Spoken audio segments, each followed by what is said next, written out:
laying on the rug. I got new clothes, laying in the mud. In the mud.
Right to it. All-Star JR, for some reason, has been arrested by the feds in Texas, a place where James Smith, that's his name, it's not Jay Prince, he calls himself that. James Smith has a lot of influence. When the member of the Migos was killed in Houston, at his murder site, the Prince family's flower memorial said Houston forever, infinity sign, the Prince family. They're going to put your family's name in H-Town for a guy from Atlanta, H-Town forever. That was dark. Now, back in the day, a rapper named Big Mike, if you remember, if you grew up really listening to rap back in the 90s, Big Mike was the replacement in the Ghetto Boys for Scarface. He was dope. What started the rockiness in the relationship with me and rapper, like, you know, it came to an ugly head. You know what I'm saying? I don't need to get into all of that right now.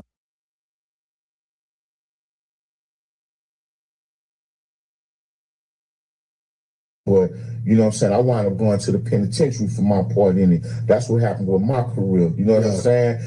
Contractual disputes and leading into some gangster shit. And I wound up having to go to the penitentiary. You know, everybody was wondering what happened to Big Mike, all kind of rumors going around. You feel me? Right? None of this is true. You feel me? Yeah. Our record company had them new faulty. They came at me faulty. When they came at me faulty,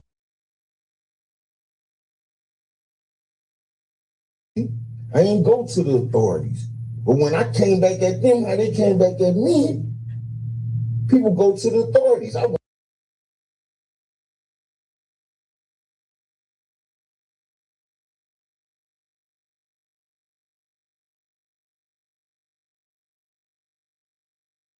wound up in the penitentiary. I'm like, all right, cool. I called that shot. Feel me? I'm gonna take my lick. Big Mike did some wild activities, and somehow charges were pressed. He went to prison. James Smith Prince seemed to handle it through the courts, as he may well be doing to try to protect his son in this one. Now, remember, NBA Youngboy had his house broken into while he was out of town in Houston, and Jay Prince pops up with items out of his house, calling NBA Youngboy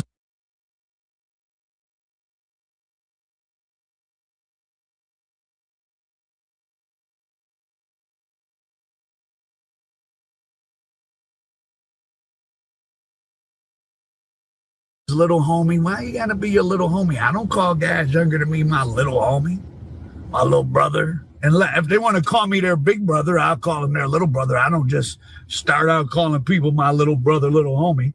Kind of offensive.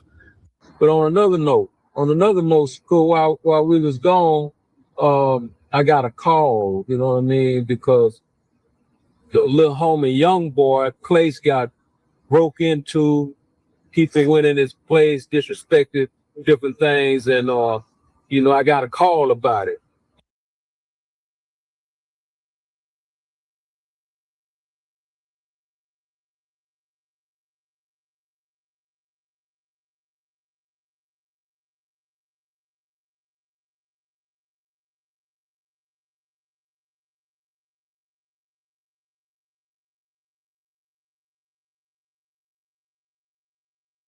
And the little homies that went into this place want to make that right because they understand that, you know what I mean, young boy family is okay with me.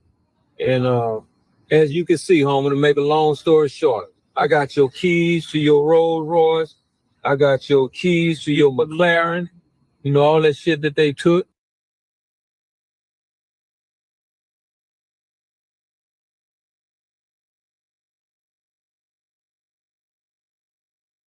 And the homie, Shakur, what you got, homie? You got your Rolls Royce umbrellas. You got your keys.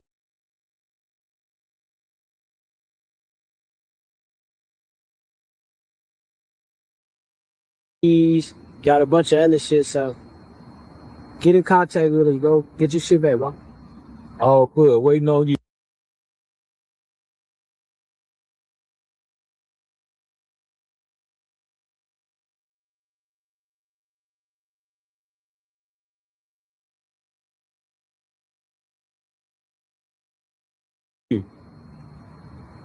Plenty of stolen items. So you go on the internet showing the stolen items. NBA YoungBoy didn't like it.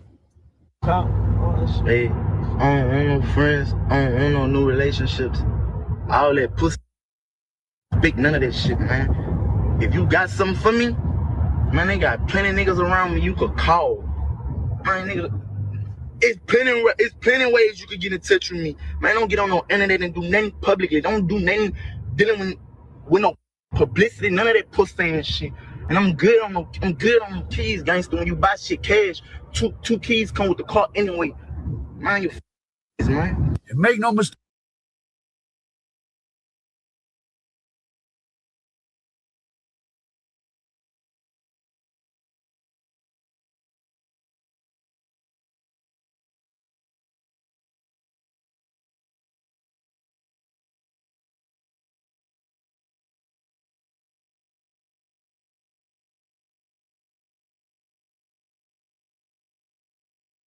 At least in Houston, and James Prince has had a lot of money. James Smith has had a lot of money for a long time. He gives to charity. He has his own church. He blah, blah, blah. And I'm not saying those things aren't legit, but that's also, I study gangsters. That's something you do. Like I always say, people think I'm joking. You're not a real gangster if you don't work with the police. Meaning,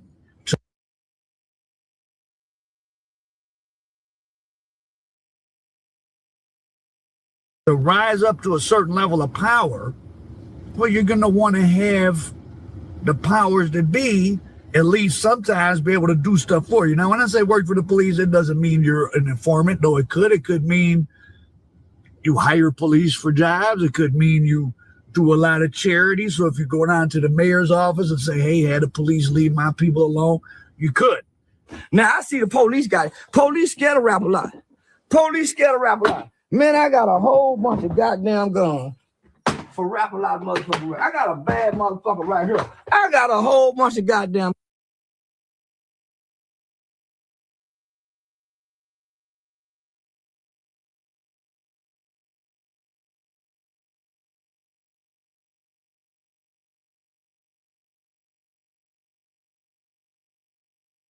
Police, y'all some pussies.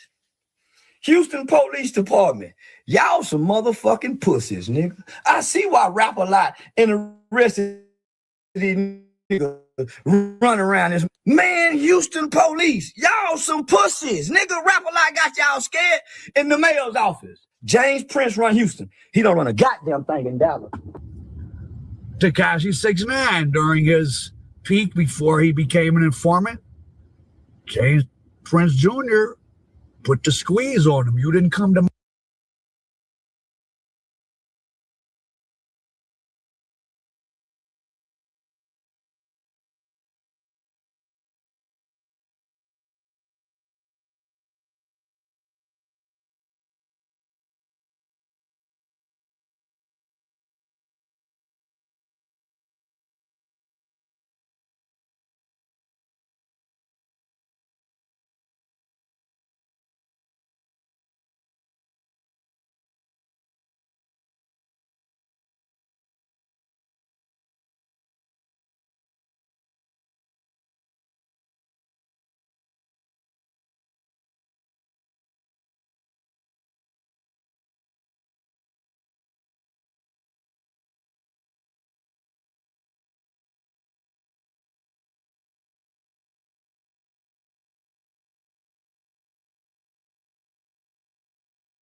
my party, you can't do nothing in Houston.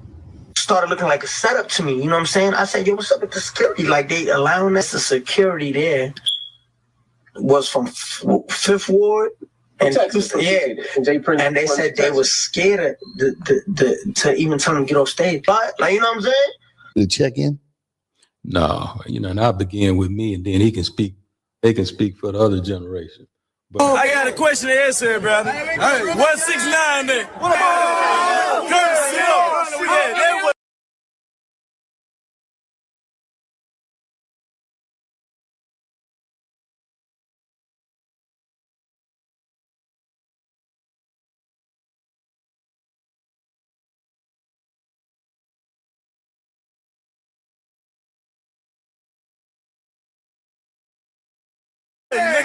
This is some footage that's very interesting. Here's the Adrian Bernard. So here's some footage of Yellow Easy, was just indicted yesterday for murder for hire on Mo 3. Jay Prince Jr., who was in today's game, was where Offset lost his life. And Trap Boy Freddy, who's doing what is he doing? 10 years in the feds right now. And Adrian Bronner are all. Let me get on real quick. Every time this nigga in the room, I'm losing money now. What's going on, man? Hey, man, I lost the bank, so if y'all don't see me next week, it's because I'm getting that bitch back, nigga. I ain't bullshitting. Yeah. Oh.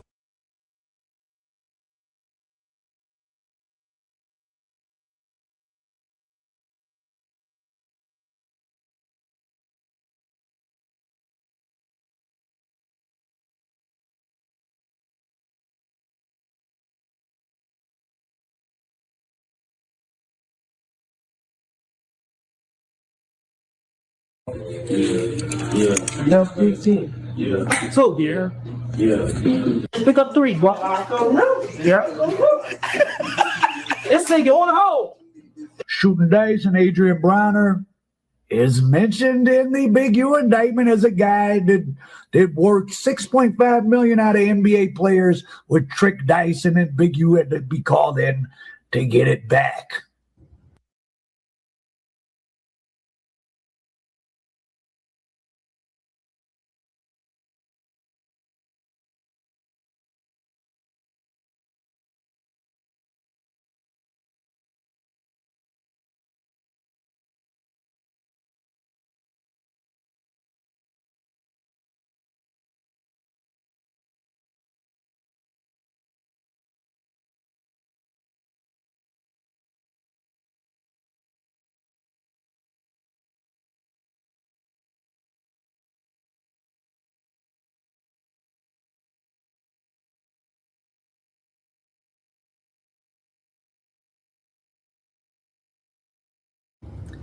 So that's from my Big U story about the Big U indictment, where part of the Big U indictment was Adrian Bronner was having a dice game where these dumb NBA players got beat out of $6 million. Bronner was using trick dice, and they called Big U to come rescue us. And he came and got the money back, and took a small fee, fine for collecting the funds.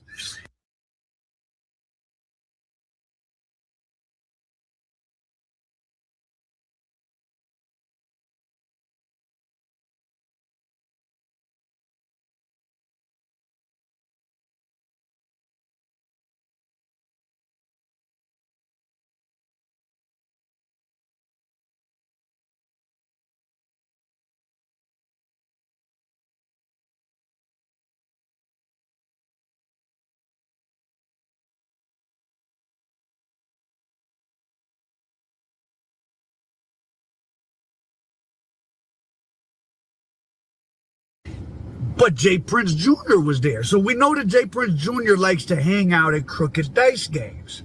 Offset wanted to go. They couldn't leave. You would think I ain't finna let you leave. That's why you arguing and squabbling.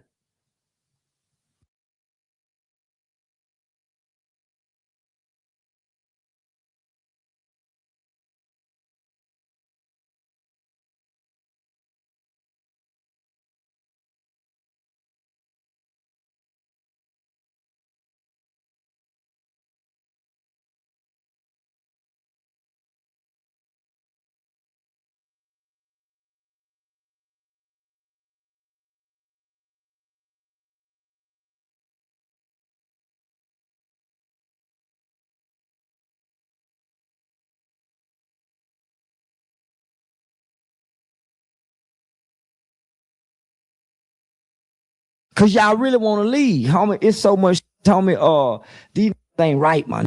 These industry, these street, homie, they're projecting these rules and then coming here playing like they admirable men with street rules and street exit. Nah, homie, them little was set up that night. That's why they on these damn podcasts talking about it and making sure they on every guy. When did gangsters start talking and explaining criminal cases?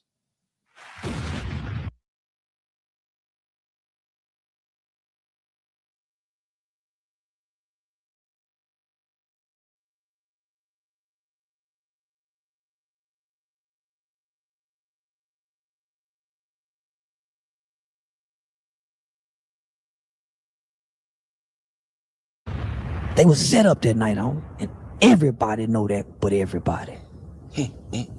They bringing them bad dice on you. Why you think they Duke the jeweler, they really couldn't get him? That's why they had, come on, homie. You know, there's gonna come a day, there's gonna come a time that everything we saying, Quavo gonna have the opportunity to bear witness that this is the truth. You know what I mean? It's how it went down and from A to Z. How dare one of y'all niggas even speak on me and Tate relationship, nigga? I don't know you niggas from a can of paint, nigga. Y'all niggas don't know how me and my brother rock, nigga. You trying to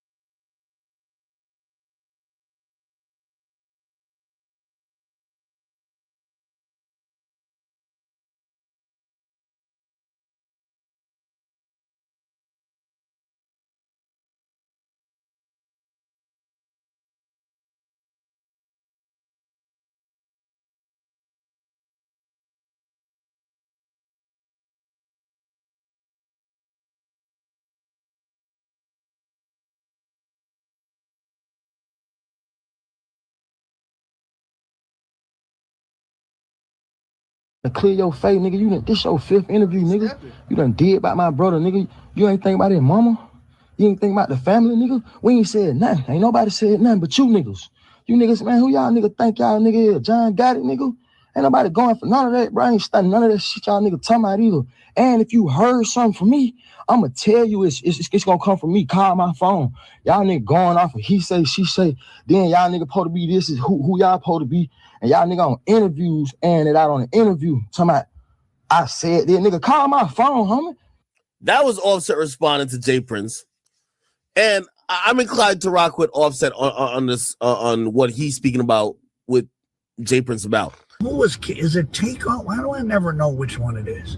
Quavo's definitely still alive. Who got himself shot the other day? Offset. So it was Takeoff that was killed because Quavo and Offset, or whichever one Offset was arguing about some trick dice in a basketball game in Houston, once again, where Jay Prince was at. You around a lot of places where it's dice games that go sideways, brother.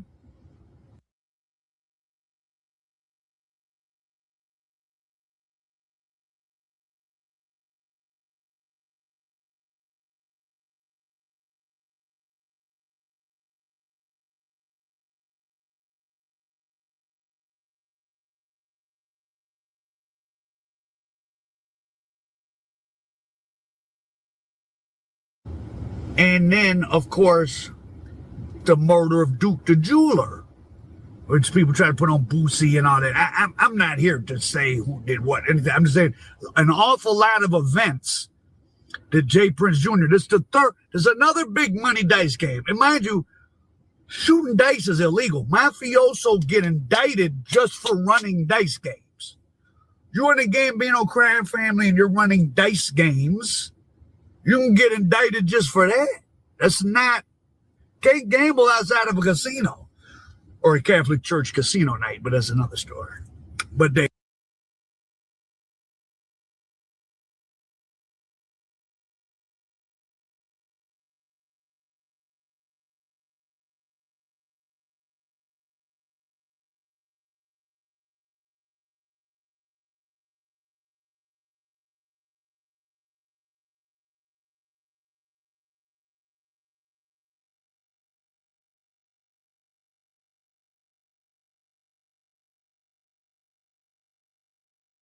are the mafia.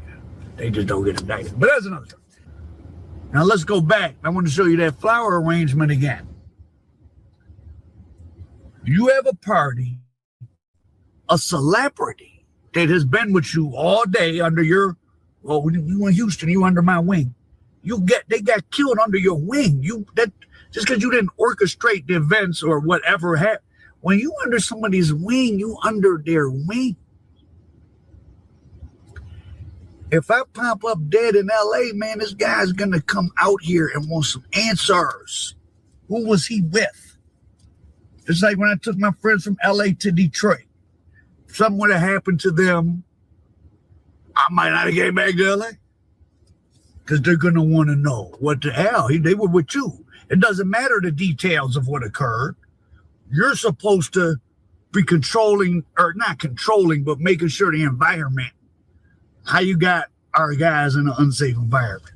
So you're putting up your own family's name as representative of the whole city at the murder site of someone who got killed under your watch. We have a dice game that Jay Prince is had with Adrian Bronner. I don't know if that was that dice game, but Adrian Bronner cheats NBA players with crooked dice. Duke the Jeweler came down there with a lot of money. He ain't like I was looking. He didn't participate. He gets killed. You pressed 6ix9ine. You had NBA YoungBoy stolen items out of his house in your hand. Like, oh, I got your stuff. These are all intimidation moves. Sounds like you're interfering with interstate commerce. These sound like Hobbs Act violations to me. All-Star JR is probably not going to make a statement. I'm just going to put these clips. I'm just putting these clips together.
Because All-Star JR may not be in a fair situation. He's somewhere where the Prince family has a lot, the Smith family has a lot of influence.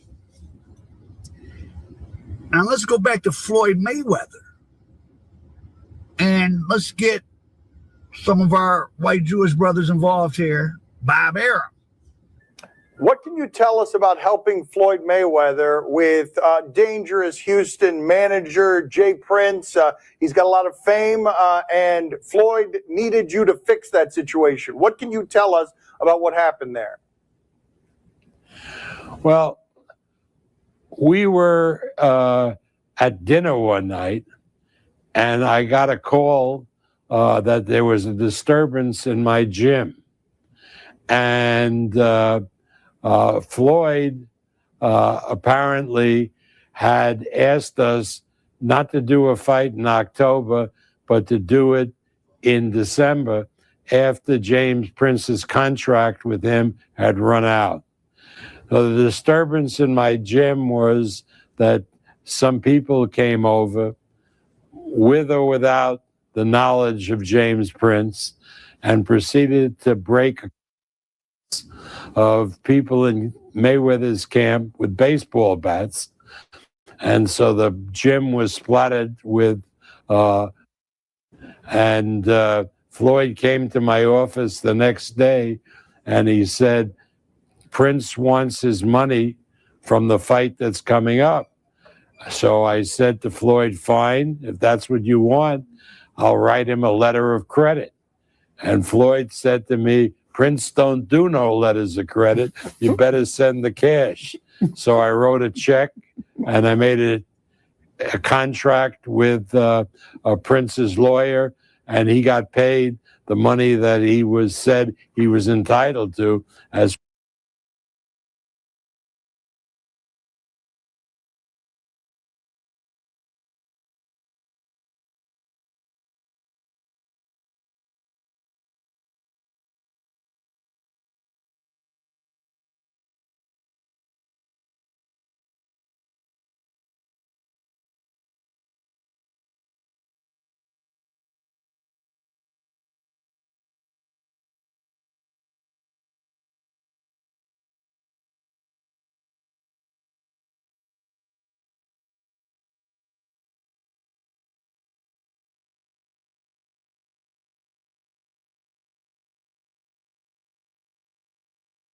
Floyd's manager. Well, had Floyd told you anything about him before this disturbance? No, I had met Prince while he was Floyd's manager, and he conducted himself very businesslike, very well, and I've dealt with him since, and he's been a man of his word. So I have no complaint with James Prince. Bob Arum is a serious 85-year-old man. He just said Jay Prince sent people into Arum's gym about Mayweather with baseball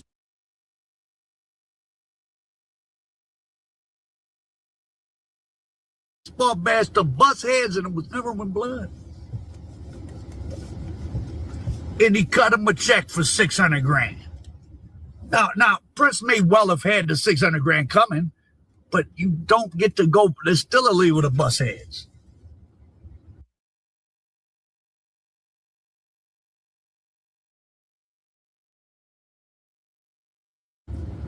More interstate commerce.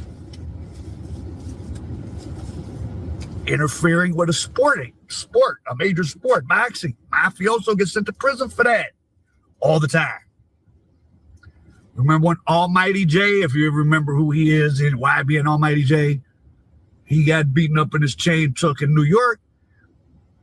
Jay Prince sends out a message like I don't know if he quite gets the internet, but hey, let's get Al Prophet to 1 million subscribers. So, in addition to liking and sharing and leaving a comment, remember to subscribe. However, YB and Almighty J's chain, as we all know by now, got confiscated by some of New York's dustiest goons. Now, the whole story kind of goes like this. YB and Almighty J, he's kicking it with New York rappers. He's fighting in the day outside of Saks Fifth. Then at night, he goes back to his hotel. Bunch of niggas dead. When there's too many niggas, nothing.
Goes good. Now they're coming down the elevator. There's some weird nigga in the elevator. The nigga feels he's threatened by YB and Almighty J and the friends that YB and Almighty J got with him. The nigga called his guys. They basically decide to jump YB and Almighty J and his friends. Everybody ran. YB and Almighty J, not knowing what's what, he got caught lacking and he got surrounded by 40 niggas and beat to a bloody pulp. Shorty came in 30 seconds. She can't fuck with me. Well, you see that.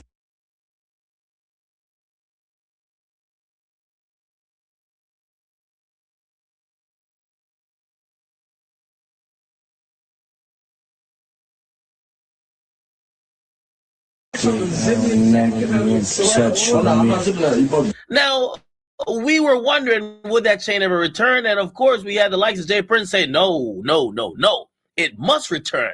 Also, he was saying that there was a Rap-A-Lot chain that was taken in the melee, and he said that shit must return too. Now, when he first put out a statement, niggas said, bruh, could you shut your old ass up? We ain't getting shit back for you. However, it seems that his word has been delivered because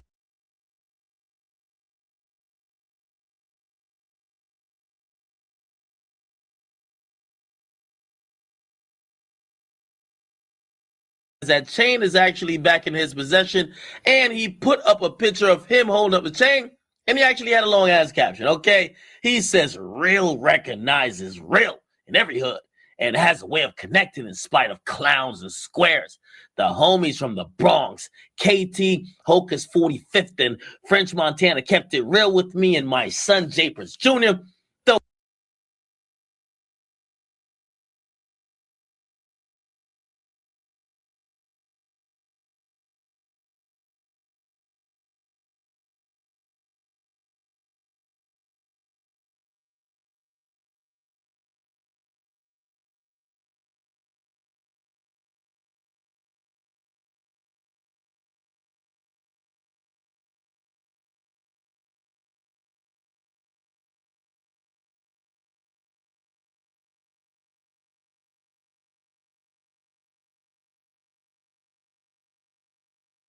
it was never about the chain. It was about the name that was built off blood, sweat, and tears. I welcome these brothers to our Mom Ties movement and look forward to us doing business in the future together.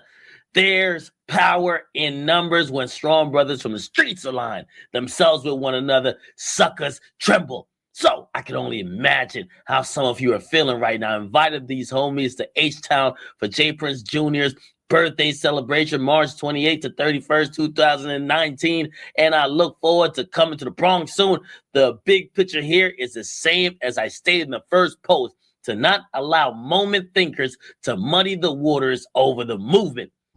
Some Bronx guys got his YBN's chain back, and now did they ever get a benefit out of that when they went to Houston?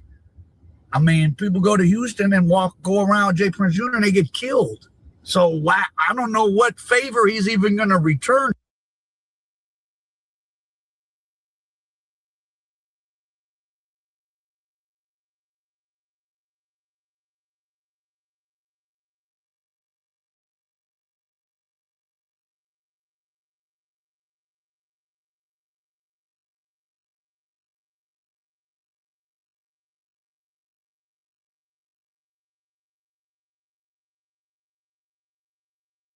To you, I don't know.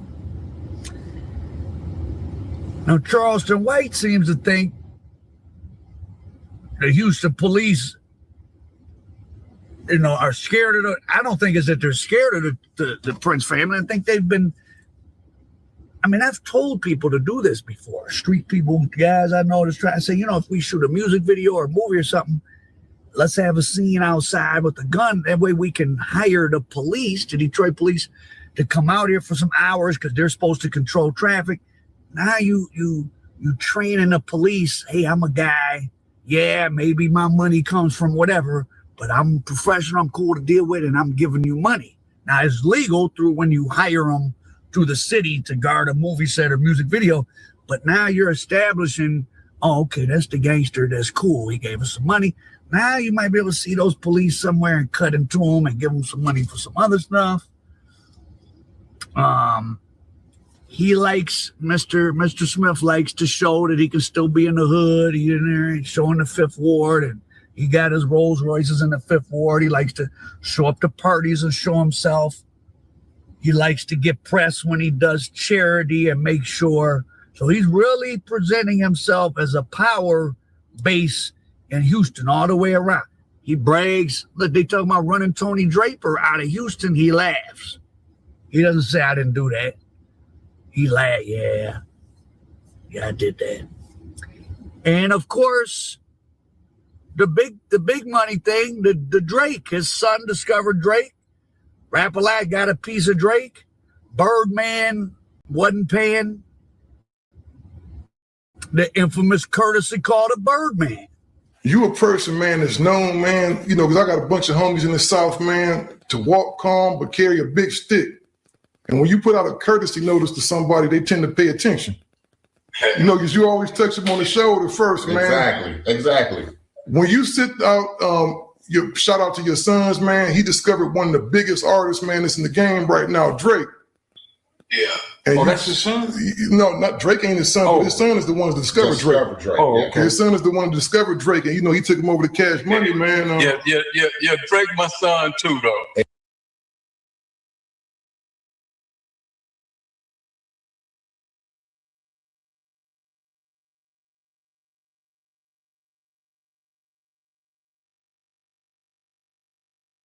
Yeah, Drake, your son, yeah. There you go. Exactly, man. You know, one of the biggest artists in the game, don't never hear his name mixed up in no mess. You can tell you come from good tutelage. You know, you had to send out a courtesy notice, man, to Mr. Williams, to Bird, man.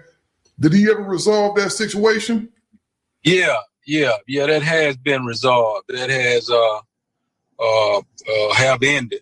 You know what I mean? And of course, like Birdman, Master P, Tony Draper, all of them were my students, right? Them are guys that I inspired, Again, these Birdman, what happened with Mayweather, these may well be things that he's in the right. They got the money coming, but it's interesting how he's doing.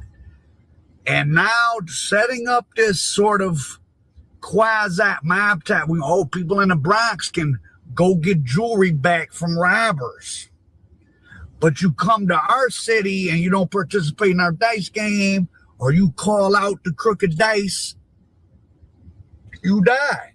We know he likes to hang out with crooked dice rollers, Adrian Bronner.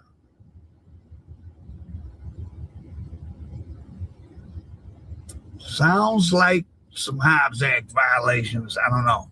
It's a lot. It's many years. And I'm going to just leave you as you think about the fact that All-Star JR is in jail and none of these clowns, NBA 10, OG3, Jay Prince. Now, we don't know that Jay Prince sent him to do that. It's certainly possible they were just all in there. And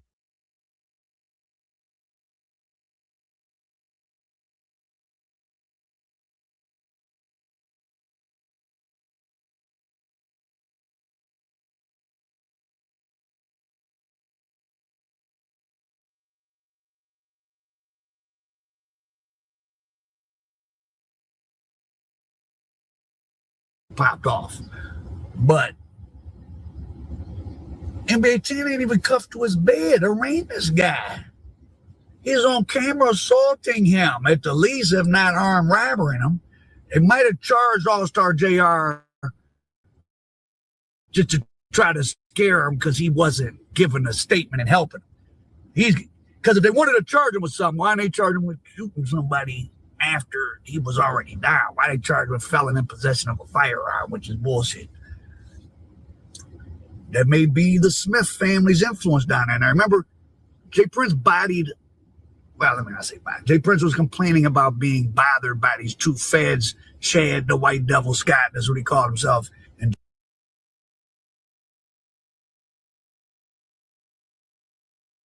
Jack Schumacher. They were known for harassing Rap a lot. They couldn't make no case on Smith or Scarface.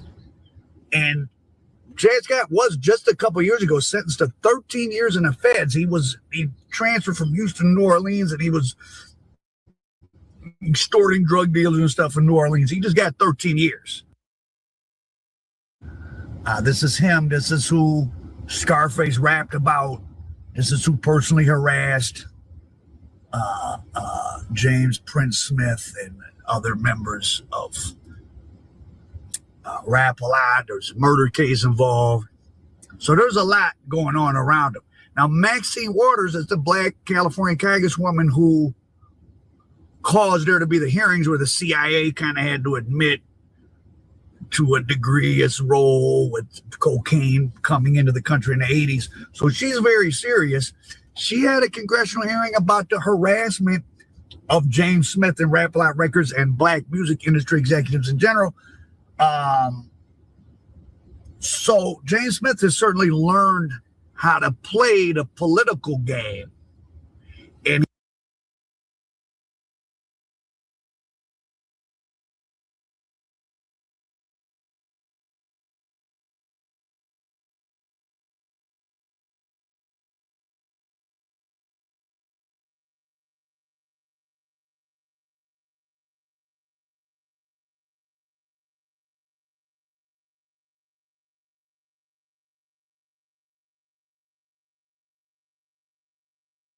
He's got friends in high places. He's done a lot for a lot of people in Houston.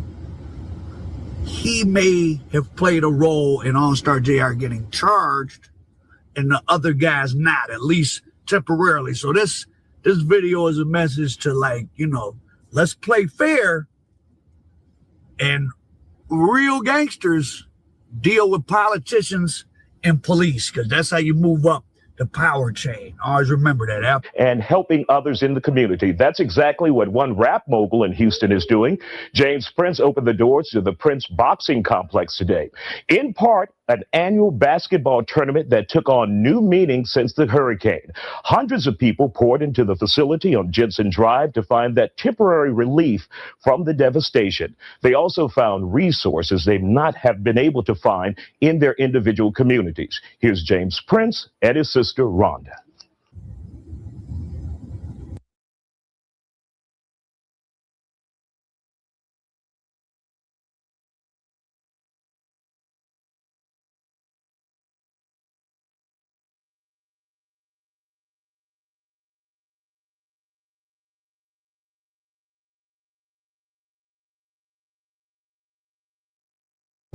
Now, the most interesting stuff, and potentially what may lead to a RICO, though I think that James Smith has enough power to avoid that, and that's kind of the point of this, and that's why All-Star JR is locked up. Why is All-Star JR appeared to have shot some people. Maybe he shot someone extra. Maybe he stood over someone when he didn't. If they want to charge him, I mean, it ain't up to me. I guess there's some validity, but nobody else is charged? Like, do you need a statement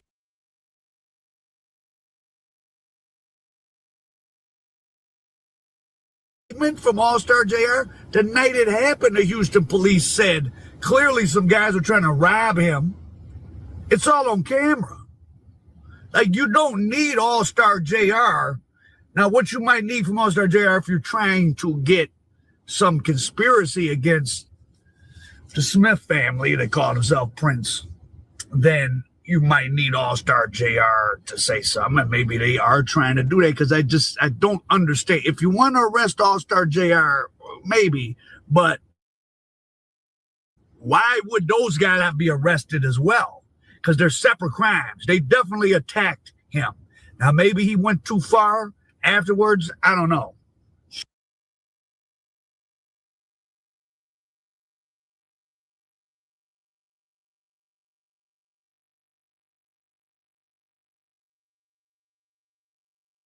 So there's another big money dice game. Jay Prince is there. Someone gets killed yet again. So if you're mob ties and that's your town,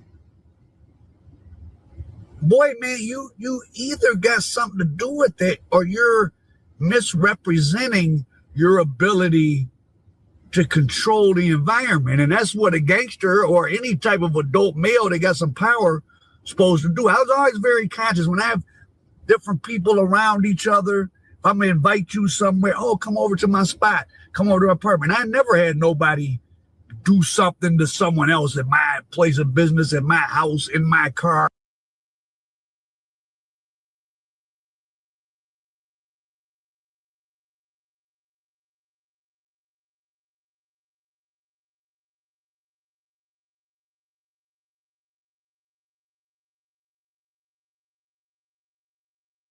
Hanging out with me, because I'm watching. If I see it's gonna go sideways, I'm gonna end it early, or I'm gonna let people know, or hey, so and so coming. He's cool to this degree. Don't do this with him.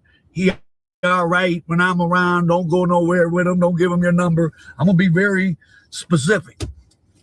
I don't have any incidents. Like, I treat other people's safety like I would treat my own. Obviously, Jay Prince does it. And our Prophet American Dope Free All-Star JR.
Well, the NBA Ben 10 situation. Mm-hmm. Explain to me what exactly is going on with that. Man, he got himself fried. Bought some shit he had nothing to do with. I don't really understand the whole story. Explain to me the whole story. The whole story is you have a rapper from Detroit named All-Star JR. And he was referenced in T Grizzly's first day out. He's a Detroit rapper. A lot of people really outside of Detroit haven't really heard of him until this situation happened. But everybody knows the influence Jay Prince Sr. has on Houston. Everyone views him in the same light. He carries himself like a mob-like figure, right? He has mob ties, right?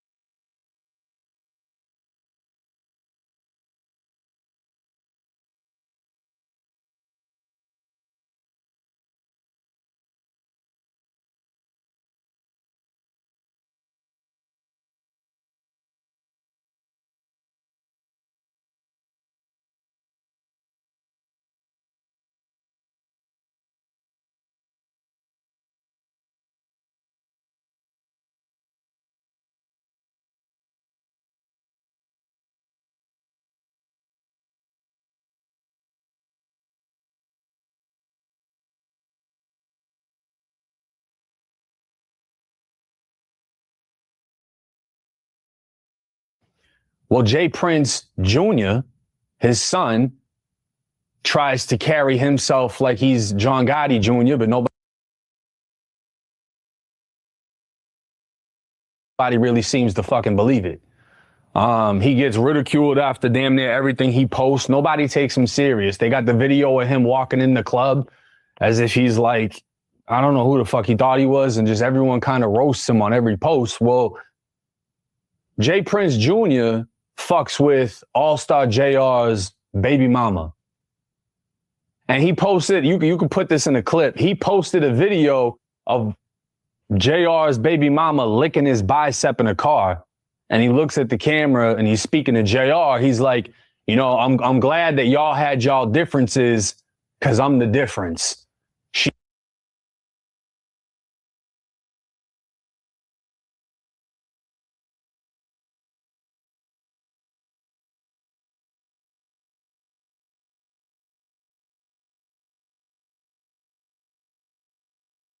He's on to bigger and better things, right? Oh, shit. That's mob shit.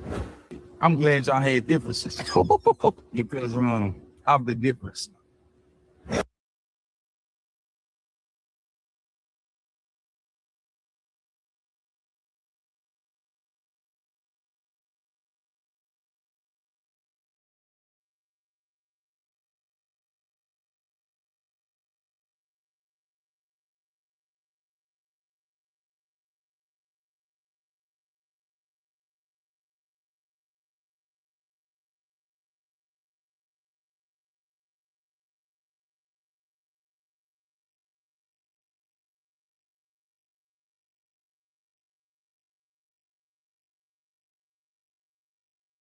And the whole time, when you see Jay Prince Jr. walking, she's like this much taller than him. So the whole shit just looks goofy as fuck. He's got little ass arms. He's having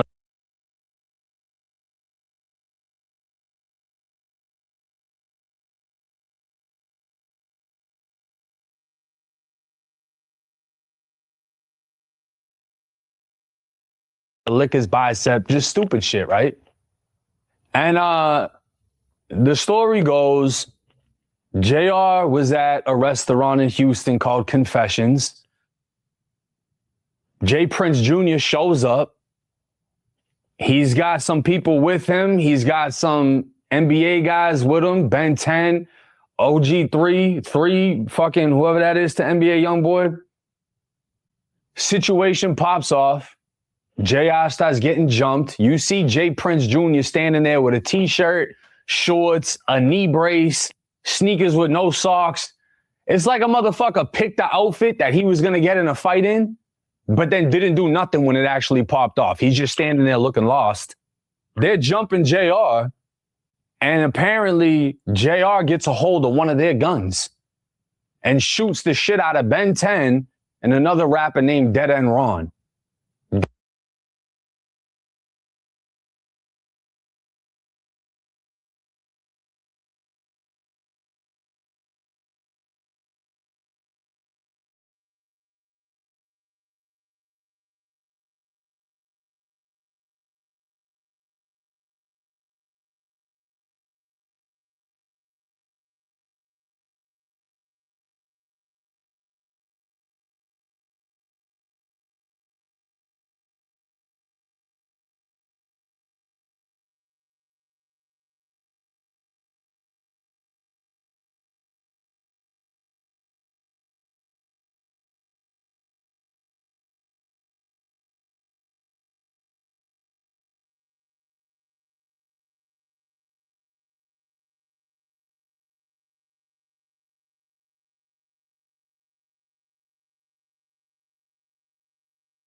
They didn't make off with none of his shit.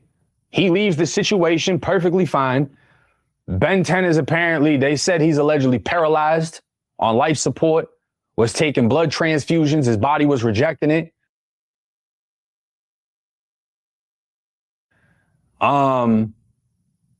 It's an ugly situation. Ben 10 basically crashed out over Jay Prince Jr. fucking with somebody's BM and then trying to, antagonize them. So is All-Star JR charged with anything, or is it self-defense? No. It's a self-defense situation. When the police, on-scene police, as they were getting packed up into the ambulance, the on-scene lieutenant said it appeared they were trying to rob him for his chains. He became in possession of a weapon. We don't know where the weapon came from, but he got it and defended himself. So Texas is a stand your ground state. And the thing is, if somebody attempts to commit a forcible felony, such as robbery, you try to take my chain, I can legally kill you.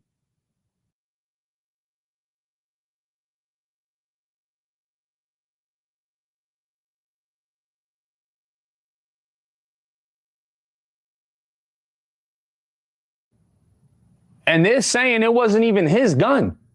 He took the gun from them. They were trying to pistol whip him. He got the gun and blamed him with his own gun. So you can't charge him for being a felon in possession because he didn't have a gun he wasn't supposed to have if he is a felon. But even under those circumstances, no, I took the gun to defend myself. There's no charges that could be held against him. He defended himself for his life. That's the best case of self-defense you can get. Well, in this situation, can the guys that were attacking him be charged with the shooting because they triggered what ultimately ended up a shooting? There's a rumor that Ben 10 is handcuffed to the hospital bed. Huh. So the thing is, if you try to rob somebody and you get fried in the process, they're going to keep you in the hospital room until you recover, and then they're going to book you into the jail. But if they know they were trying to rob, that's an attempted robbery. You would have to go, I don't know what the Texas statutes are, but yeah, then you have to look at, all right, who had the gun? Was it a legal gun? Was he allowed to have that gun? All right, that might be a weapons charge as well. And now we look at Jay Prince Jr. Did you direct this? Because they don't know who this motherfucker is. They're from Baton Rouge, Louisiana. He's from Detroit. The only connection between these two people is you. And then he makes a fucking video talking about, oh, people talking. He just, every time he opens his fucking mouth, it like makes him look even fucking worse. He shouldn't have said anything about the situation. But people are looking at him crazy because Ben 10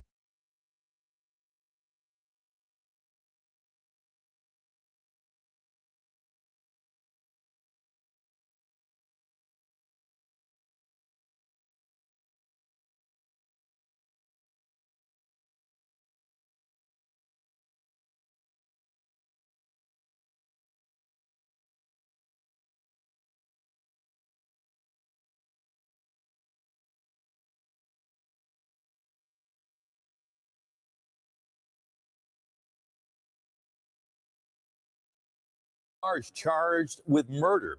WRG's Mike Sirianni spoke with the victim's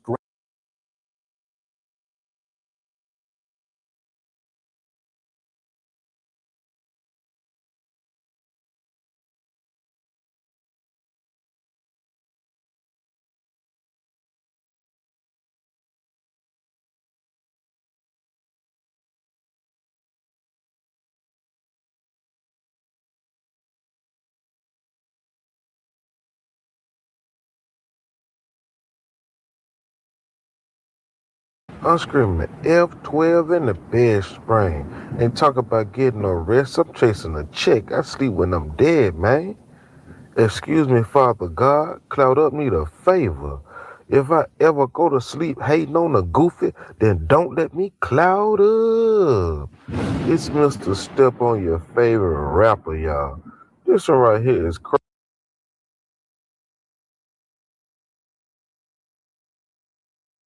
as I don't know what. Now Mr. All-Star Jr., the guy who popped Ben 10, arrested on his way to a Glad TV interview. I mean a Fed TV interview. But this what we got to say to the feds. How y'all gonna come arrest a man who defended himself? Strange, you guys.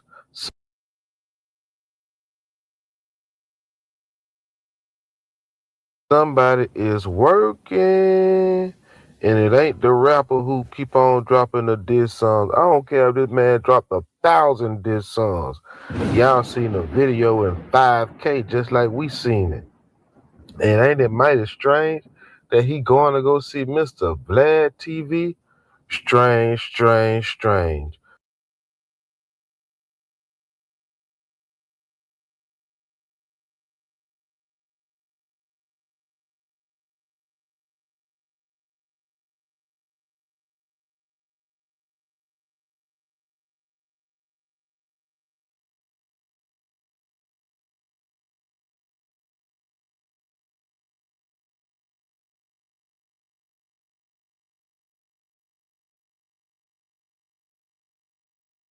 Like I told y'all, Boosie might have made the right decision on that. And then they got Mr. Ben 10 off in a hospital room on a pamper, sitting up here throwing up gang signs, trying to make it seem like he ain't hurt like that. Boy, we know you're paralyzed and brutalized.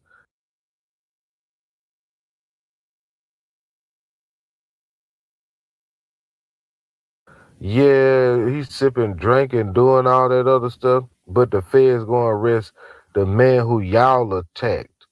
Don't you think the feds need to be at the hospital talking to you?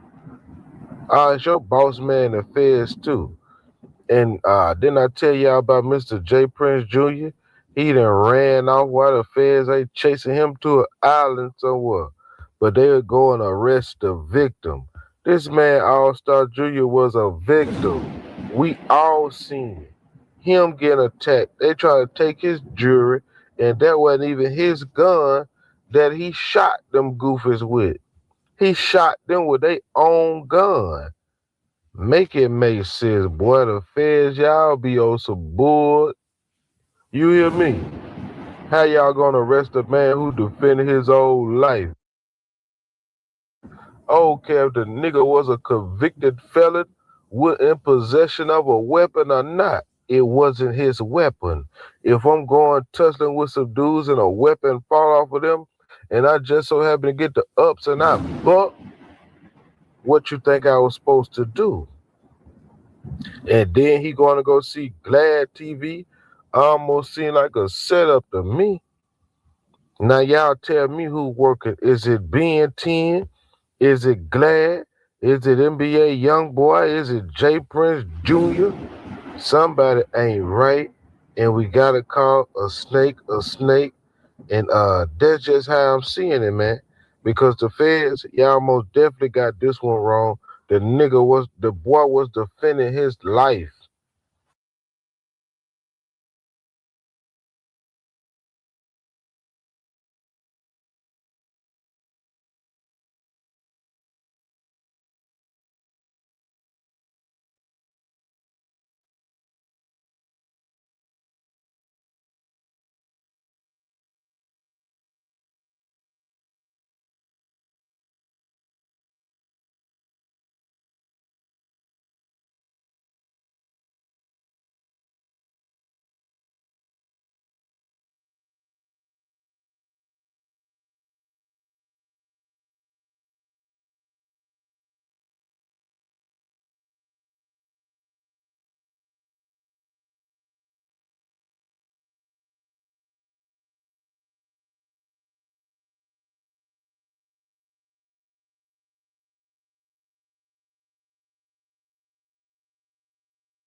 Black, right? They don't shield their kids for anything. They want their kids to see the world for what it is because they think they're making them stronger by showing them drugs, by showing them all the crazy shit that goes on in the community. They want them to see it because they know if I can see it, if I can teach them this at a young age, they know how to navigate their way around all the crazy shit they're going to be subjected to see. Real life.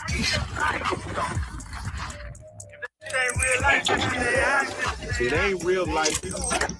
Just ain't Real life.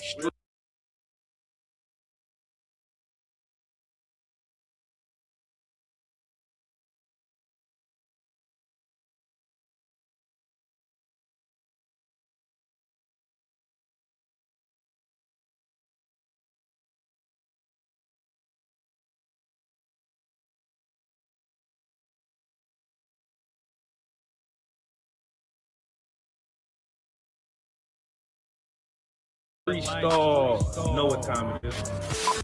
Do you feel like Jay Prince Jr. is messing up his dad's legacy?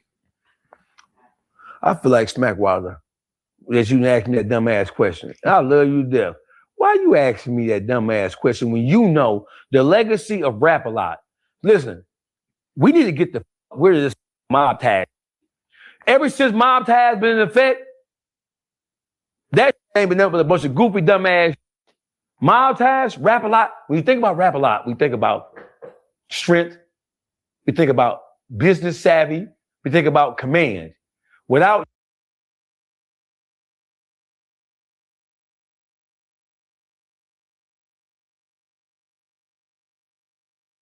Jay Prince Sr., you don't have none of this you see happening in the South. Period. Ain't no more Master P. Ain't no more Tony Draper. Ain't none of that. Ain't no Birdman Slim. None of that. Bird, listen, the South owes everything to Jay Prince.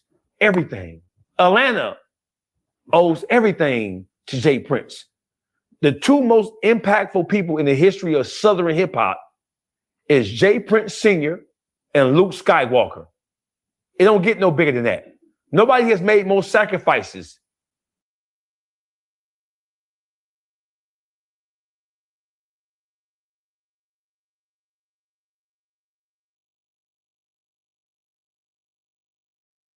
to build and to take control of hip hop than those two human beings. Jay Prince, listen, so Junior, don't forget, Junior was born a millionaire. Junior is really a trust fund baby. And that's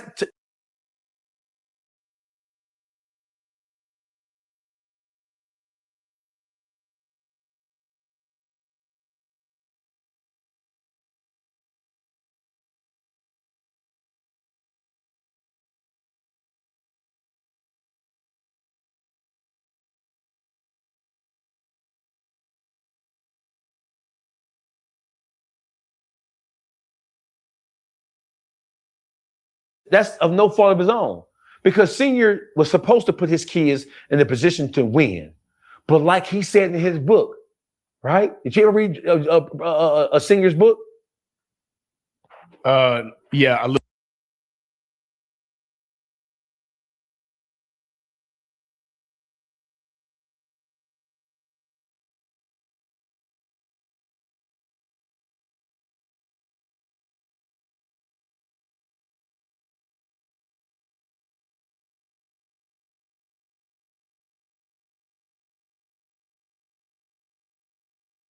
Bit. I didn't read it all. Listen, but it was one of the things though. that he said. I'm gonna answer your question with this. Don't think I forgot it. Yeah. One of the things that Senior said in his book, The Art, we just gonna call it The Art, right?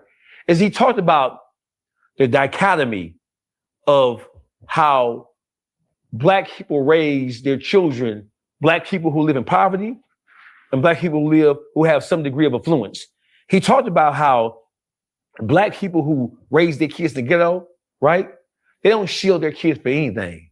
They want their kids to see the world for what it is because they think they're making them stronger by showing them drugs, by showing them all the crazy shit that goes on in the community. They want them to see it because they know if I can see it, if I can teach them this at a young age, they know how to navigate their way around all the crazy shit they're going to be subjected to see, right? Right. So Black people who live in the ghetto, they don't protect them kids for nothing. They want the kids to see the worst of the worst Because if I show you the worst of the worst, you'll be able to take what you see and navigate your way around it, through it, over it, or beneath it, right? So rich people, people of means of substance, they try to shield their kids from the ugly part of life. They don't want them to see it. That's why most of the kids who grew up in affluence and grow up in wealthy environments, they are drawn back to all the crazy shit because they want to see it, right? Jay Prince Jr. is a trust fund baby. He's trying his hardest to live up to the reputation of his father. And I'm trying to say this with as much respect and as I possibly can. I want to give Senior his props. I grew up listening to the first Ghetto Boys. This is my hip hop playlist. My hip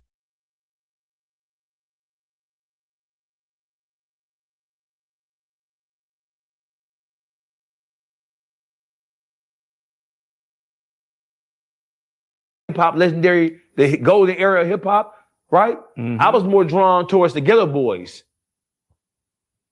than I was to anything else coming up, right? Because I liked how raw they were. My family originally from Alabama and Georgia, right? So I liked how unapologetic and how raw they was. Right. In the face of from up north trying to hold him back. Jay Prince Jr. is single-handedly tarnishing the reputation and tarnishing the image and tarnishing the legacy of everything that his father built, because he's trying to be something that he is not. You're not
a gangster. You grew up, you went to private school, you were born a millionaire. He probably came home from the hospital in a Rolls Royce, right? Mm-hmm. So when you look at who he is and the level of education that he really has, because he's no dummy, he's a super educated. When you look at the position he finds himself in, he finds himself in positions that even who grew up in the most destitute set of circumstances don't find themselves in that position. And it's because he really green when it comes to the street. He doing by trial and error, bro. He doing by trial. Jay Prince Jr. is doing that who were born and raised in poverty no better than to do. Because he's trying to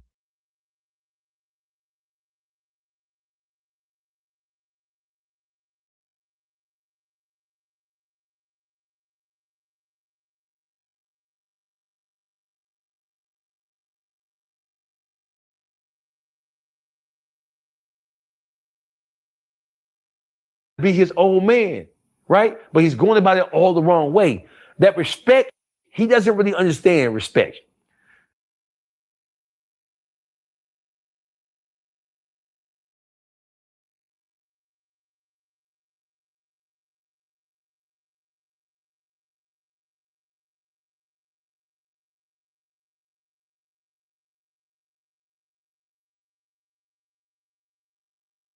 He's saying it, it's like a talking point for him, like a politician now. Junior is a politician. He knows all the right things to say, But when he's put in a situation to where he has to live up to that, he has failed miserably every time, from the takeoff situation to the Duke de Jeweler situation, right? And now to this situation here, all epic fails. And there's been other smaller events that have taken place.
Since Singleton gave him control of the reins. Now, can we control what our kids do? No. We raise them to the best of our ability and we set them free.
This crazy story. I wish payday came sooner. This might actually help. There's a banking app called, I partner with them, and right now, create your own account.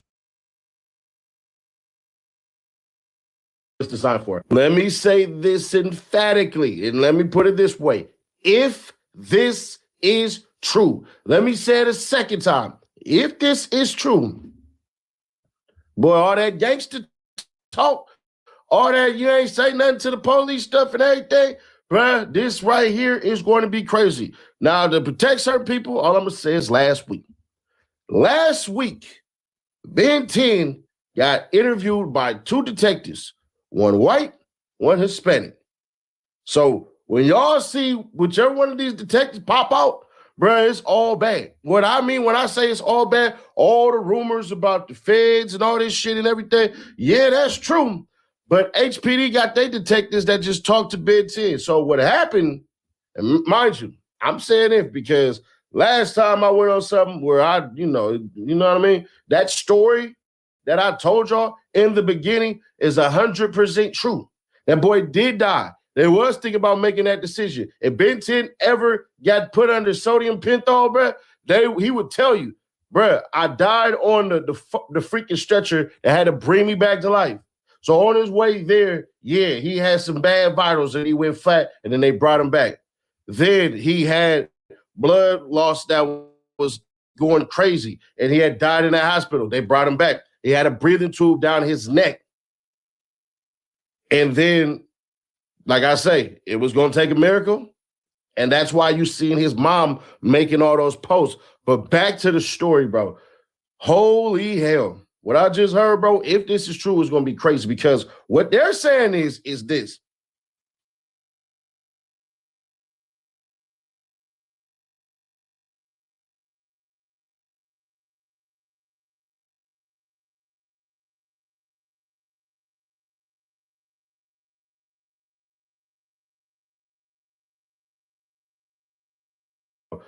Holy hell. What I just heard, bro, if this is true, it's going to be crazy because what they're saying is this. OG3 and Ben 10 talked to the detectives. What happened was, and this is all, I'm putting out all the links.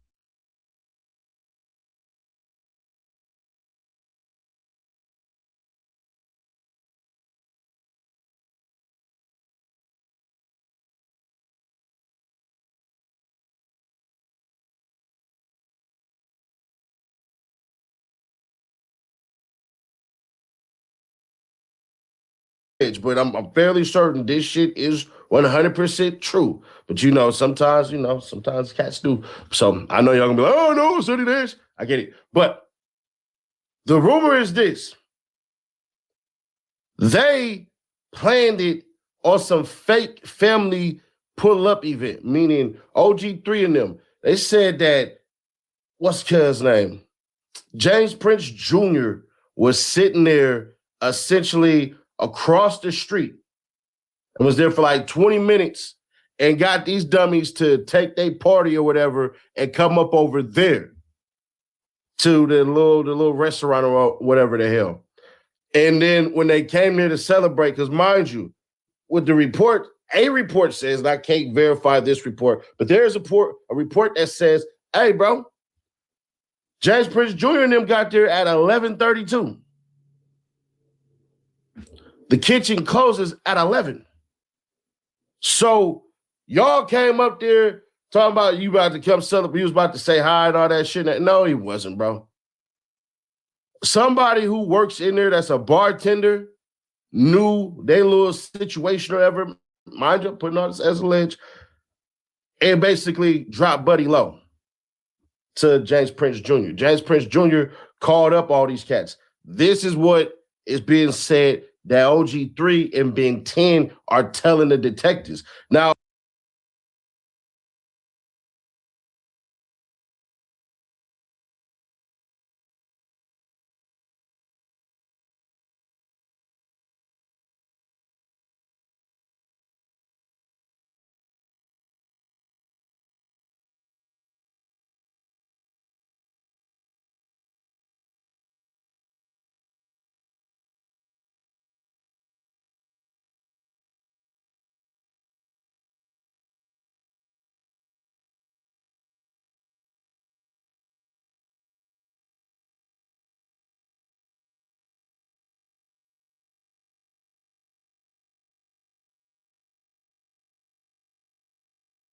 the reason why I said allegedly, because I'm going to kind of fight back on this a little bit, because once you involve yourself in a crime, that's why I don't understand snitching, because if you really snitch, you have to tell what you did. So that makes you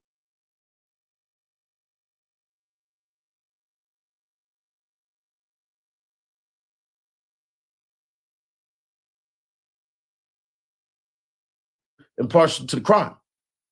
So what they said was basically this.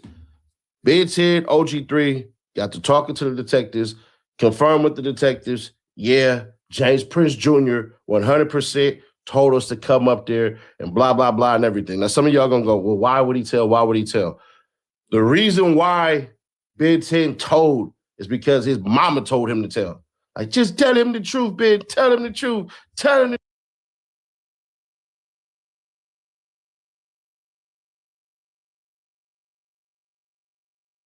truth.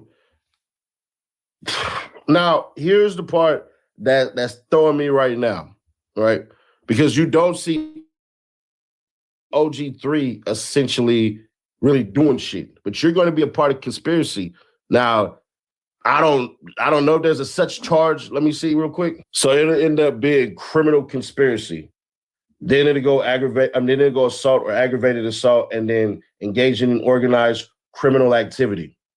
So you're looking at that, bruh. Not to mention the freaking robberies. Now, my curious question is that Iran is alleged to have stole something. All these cats, you know, Ben 10 and all this shit.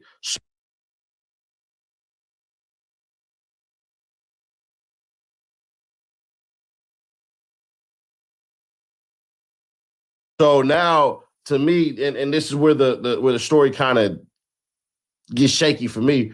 Y'all just talk to these goddamn investigators without lawyers. I would think that y'all be smarter than that. So that's why I say allegedly, because part of this story that I just heard, bruh, it's like, why wasn't 3 arrested? You know, all of this shit and everything. Now, granted, they do have to present this shit to their DA. The DA has to agree to pursue charges. So it's not in any type of hurry. They all stay in Houston. They got the information and all this shit. Ben 10, like I told y'all before, was paralyzed. Nobody wanted to believe that. Y'all do know that not having sensation in your legs means that you're paralyzed. I didn't know people didn't know that. Y'all wanted them to flat out just say, he'll never walk again. They will never say no shit like that. They'll say terms like this, more than likely he'll never walk again. It's looking like, you know, whatever the hell. We'll have to do special.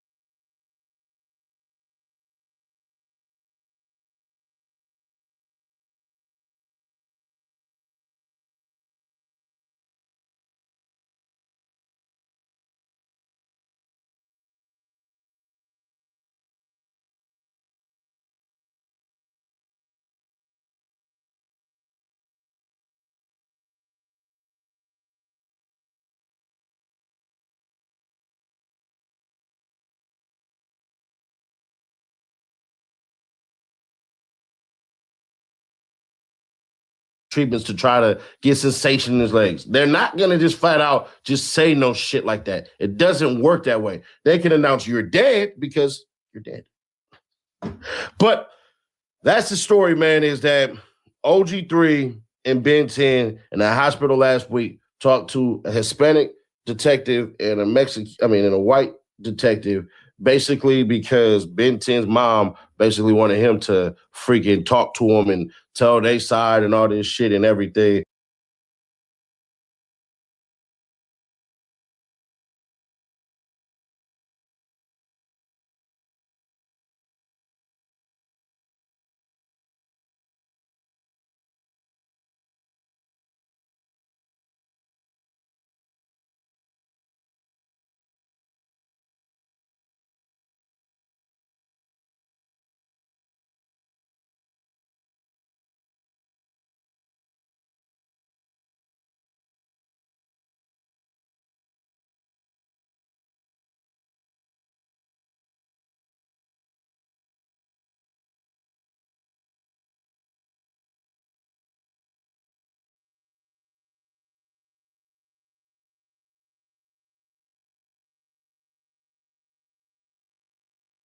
Which that'd have been my mama. I'm gonna tell you right now, she already know.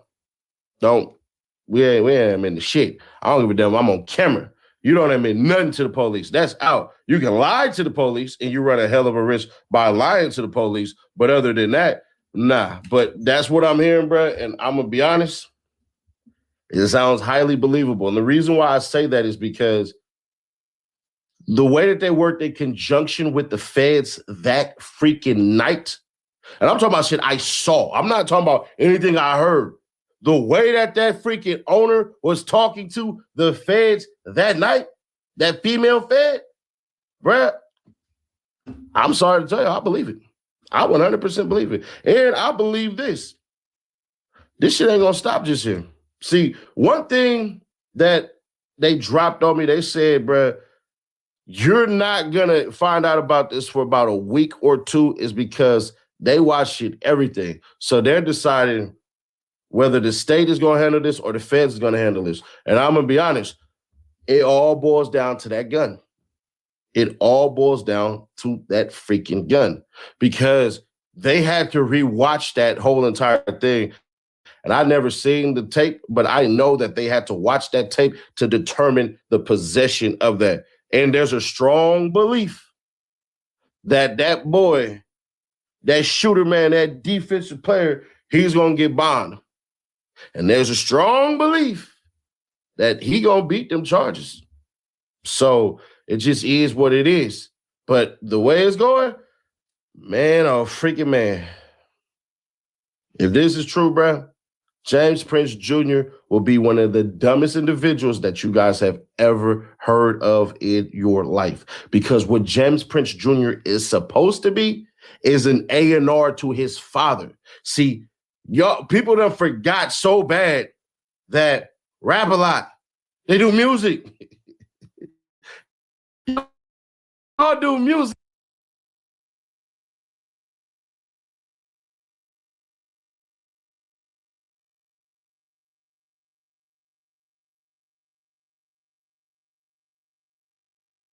Bro, y'all supposed to be scouting the new cats, the new wave, the new era, the freshness. Who got it in Houston? Who got it in Texas? Who got it in Dallas? Hell, who got it in Austin?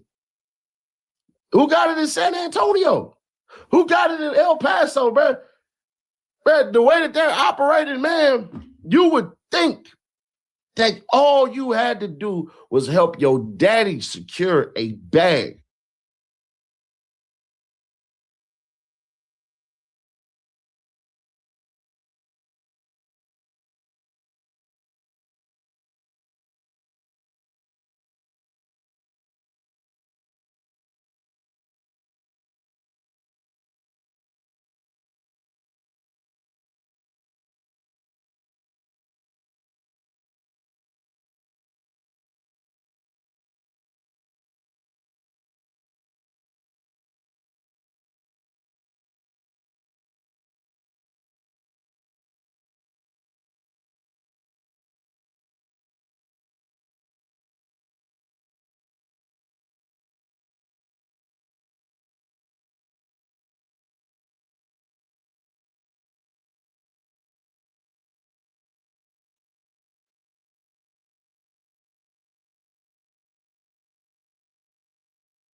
Happen. You celebrity, if you like the strip club, you like to do this, you check in with them, they bringing them bad dice on you. Why you think they Duke the Jeweler, they really couldn't get him? That's why they had, come on, homie. For years, we all heard about the Prince family and how they extort rappers and celebrities when coming to Houston, acting like they're gonna give them protection. But what if I told you that Jay Prince Jr. took that reputation and turned it into something way more sinister? We're talking about a calculated death trap disguised as Southern hospitality, loaded dice games that have left multiple people dead and countless others financially destroyed. This dude has been running the most sophisticated celebrity hunting operation in hip-hop history. He lures successful artists to Houston with promises of love and protection. So you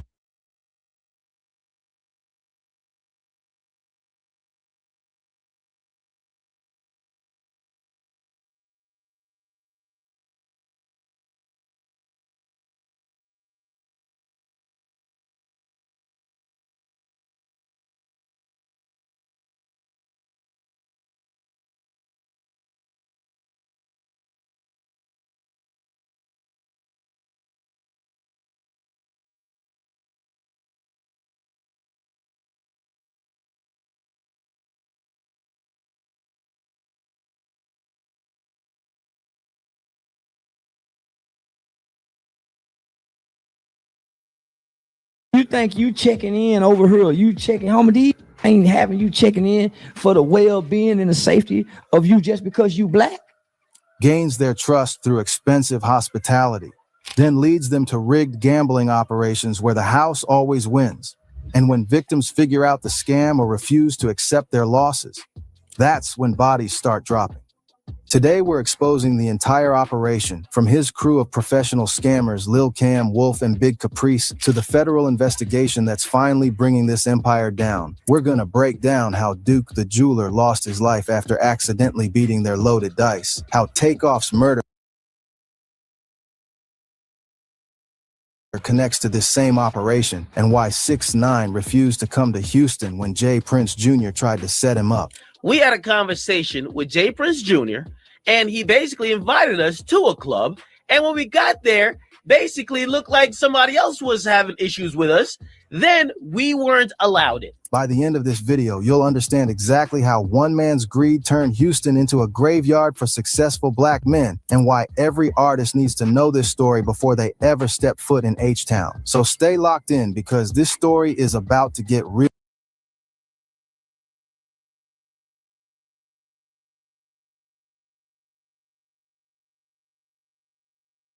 dark real quick. Let me break it down for you about who we're dealing with here. Jay Prince Jr., son of the legendary Jay Prince Sr., who built Rap-A-Lot Records. But this ain't about daddy's legacy. This is about a dude who took his family name and turned it into a weapon to prey on artists coming through Houston. See, when rappers roll into Houston, they expect that Southern hospitality. They expect to be shown love, taken to the best spots, maybe hit up some clubs. What they don't expect is to be led into a sophisticated gambling operation designed to drain their pockets and potentially cost them their lives. According to multiple sources, including explosive revelations from WAC 100.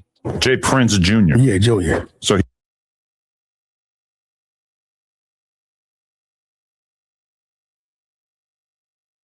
he starts an argument trying to take some from some dudes. Just like D-Born him. You know, dude be taking, he aggressive with the women. Well, don't say taking. He got cases, bro. He got... Jay Prince Jr. has been running what's essentially a celebrity hunting operation. The setup is simple, but deadly effective. Befriend the artist, gain their trust, then lead them to a rigged dice game where the house always wins. But when things go wrong, when someone accidentally wins or figures out the scam, that's when bodies start dropping. This isn't just street rumors, fam. We got names, we got arrests, we got dead bodies, and we got a pattern that's been going on for years.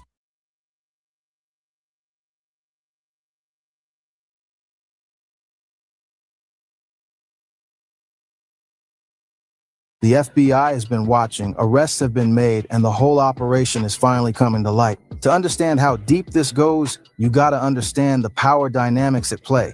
Jay Prince Sr. built his reputation through legitimate business moves and protecting artists. He was respected because he used his influence to elevate people and protect the culture. But his son, he weaponized that same reputation for personal gain. The Prince name carries weight in Houston. When Jay Prince Jr. approaches someone, they're not just meeting some random street dude, they're meeting hip-hop royalty. That automatic credibility is what makes the scam so effective. People drop their guard because they think they're dealing with family. But here's what makes this even more sinister. Jay Prince Jr. didn't just inherit his father's reputation. He studied it. He learned exactly how to use hospitality as a weapon, how to make people feel special and protected right before he robbed them blind. This wasn't some amateur operation. This was a masterclass in psychological manipulation. Before we dive into the crimes, we need to understand what Jay Prince Jr. was working with. His father, Jay Prince Sr., is a legitimate legend in hip-hop. Rap-A-Lot Records launched careers, protected artists from industry predators, and built an empire based on respect and results. Jay Prince Sr. was known for his code, protect the family.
handle business with integrity, and never let outsiders disrespect what you built.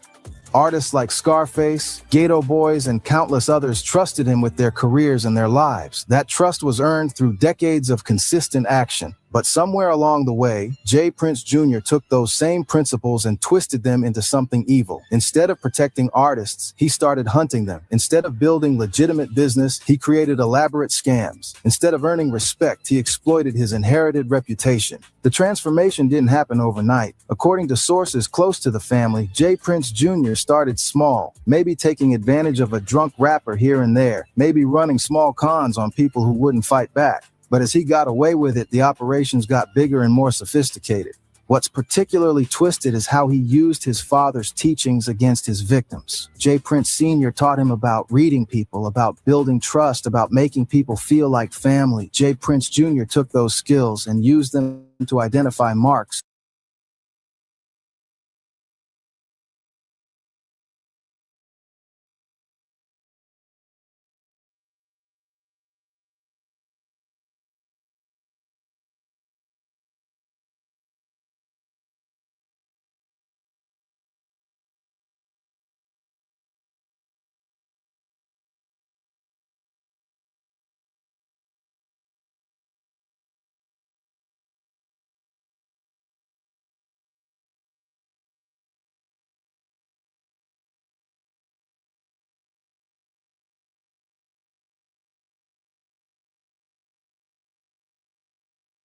manipulate emotions, and create false security right before he struck.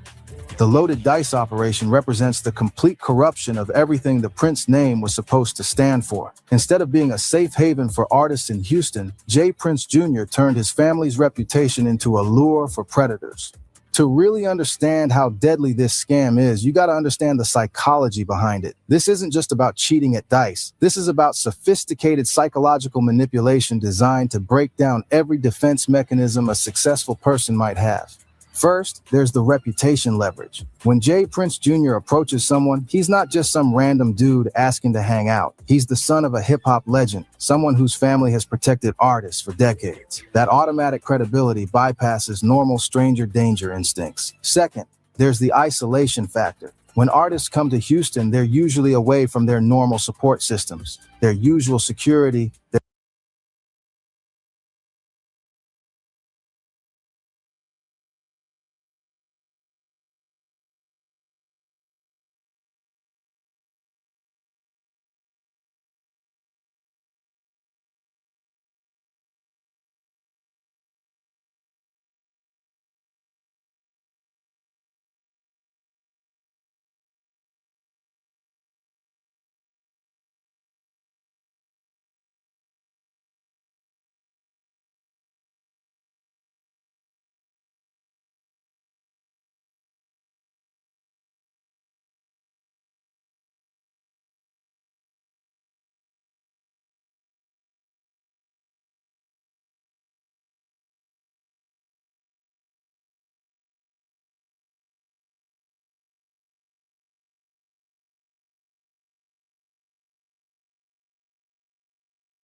their trusted advisors, their family, none of them are around to provide perspective or warning signs. Jay Prince Jr. specifically targets people when they're most vulnerable. Third, there's the hospitality trap. Southern culture, especially in hip-hop, is built on showing love to visitors. When someone takes you to the best restaurants, introduces you to local celebrities, pays for everything, and treats you like family, it creates a psychological debt.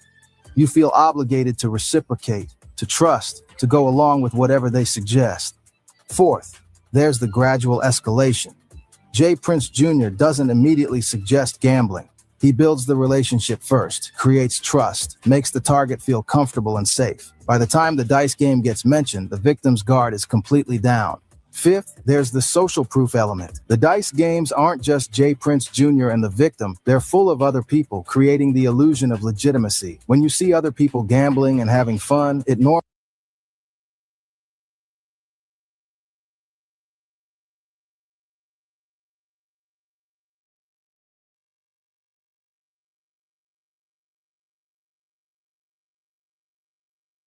normalizes the activity and reduces suspicion. Finally, there's the ego manipulation. Successful rappers and celebrities have big egos. That's part of what made them successful.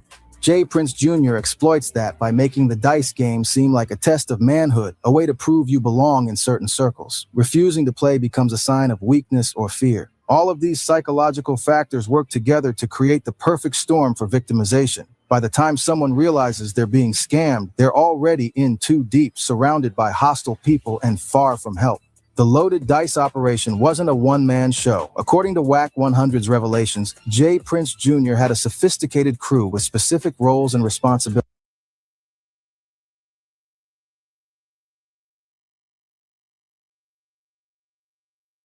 Raised immediate suspicion. They'd let the target win occasionally to keep them engaged. Step 7 was the drain. Over the course of the night, the target would lose more and more money. The crew was skilled at reading when someone was getting suspicious or ready to quit, and they'd adjust their strategy accordingly. Sometimes they'd let the target win back some money to keep them playing. Sometimes they'd apply social pressure. You're not going to quit while you're down, are you? Step 8 was the exit. Once the target was cleaned out or getting too suspicious, the game would end. If everything went smoothly, the target would leave thinking they just had bad luck. They might be frustrated, but they wouldn't suspect they'd been scammed.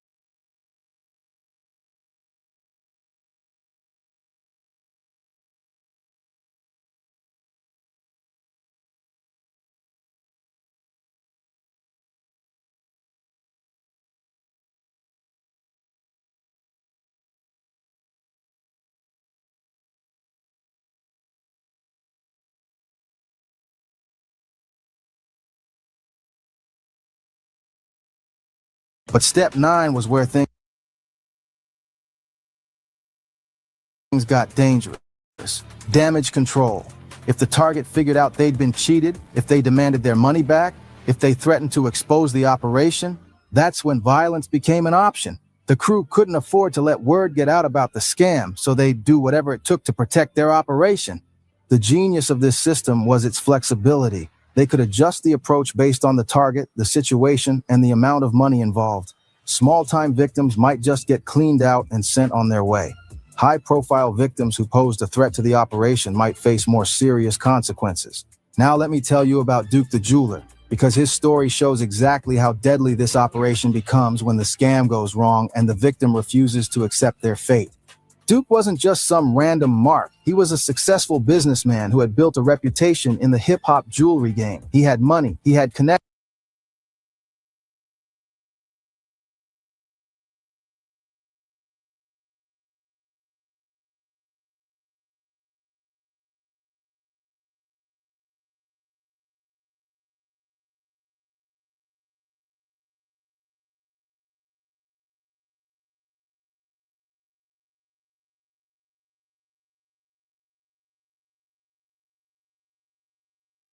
and he had the kind of lifestyle that made him a perfect target for Jay Prince Jr.'s operation. When Duke came to Houston, he got the full treatment. According to sources, Duke was given the royal treatment from the moment he arrived. Jay Prince Jr. personally showed him around the city, took him to exclusive spots, introduced him to local celebrities. Duke was feeling the love, thinking he'd found genuine friendship in Houston.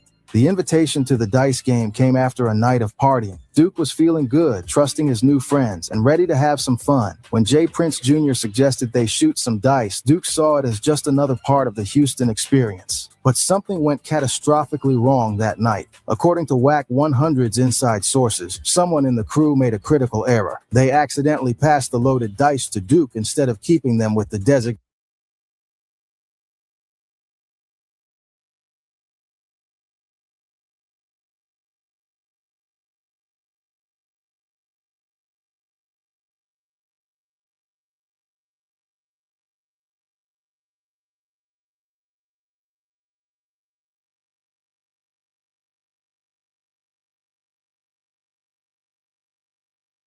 crew members. Duke started hitting, and he started hitting hard. We're talking about him winning hundreds of thousands of dollars from Jay Prince Jr.'s crew. In a legitimate game, this would just be good luck. But in a rigged operation, this was a disaster. The crew was watching their own loaded dice being used against them, and there was nothing they could do about it without exposing the entire scam. They couldn't accuse Duke of cheating because they were the ones with the loaded dice. They couldn't stop the game without raising suspicion.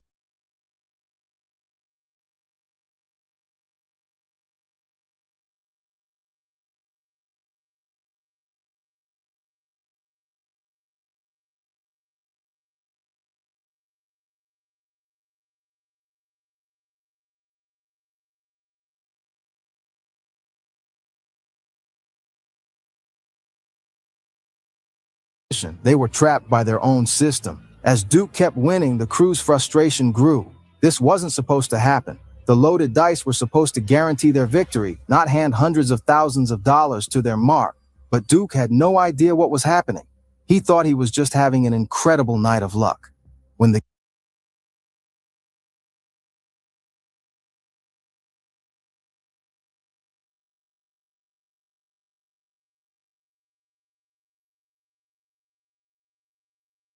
game finally ended, Duke had won a massive amount of money. He was excited, grateful to his new friends for including him in such a profitable night, and ready to celebrate his good fortune. He had no idea that he'd just signed his own death warrant. The crew couldn't just let Duke walk away with their money, not because it was legitimately theirs, but because letting word get out that their operation could be beaten would destroy their entire business model. They needed that money back, and they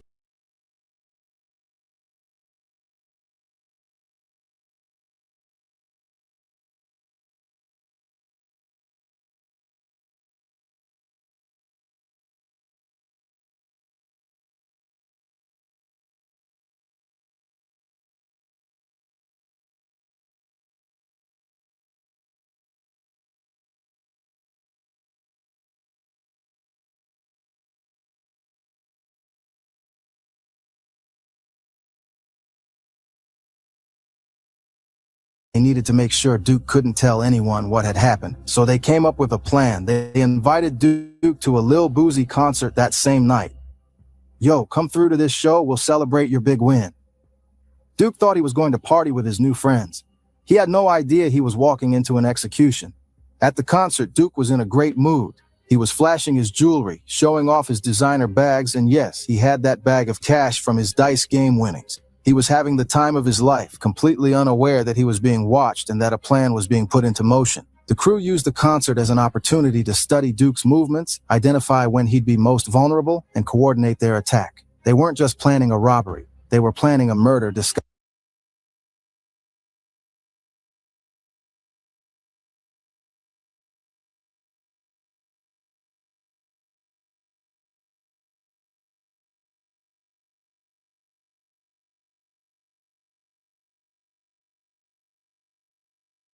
as a robbery.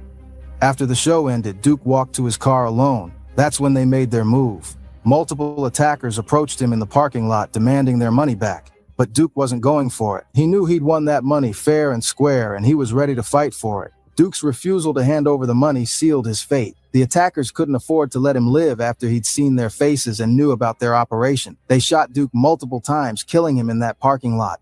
Here's what makes this murder even more sinister. They left all his jewelry on him. Duke was wearing hundreds of thousands of dollars worth of chains, watches, and rings.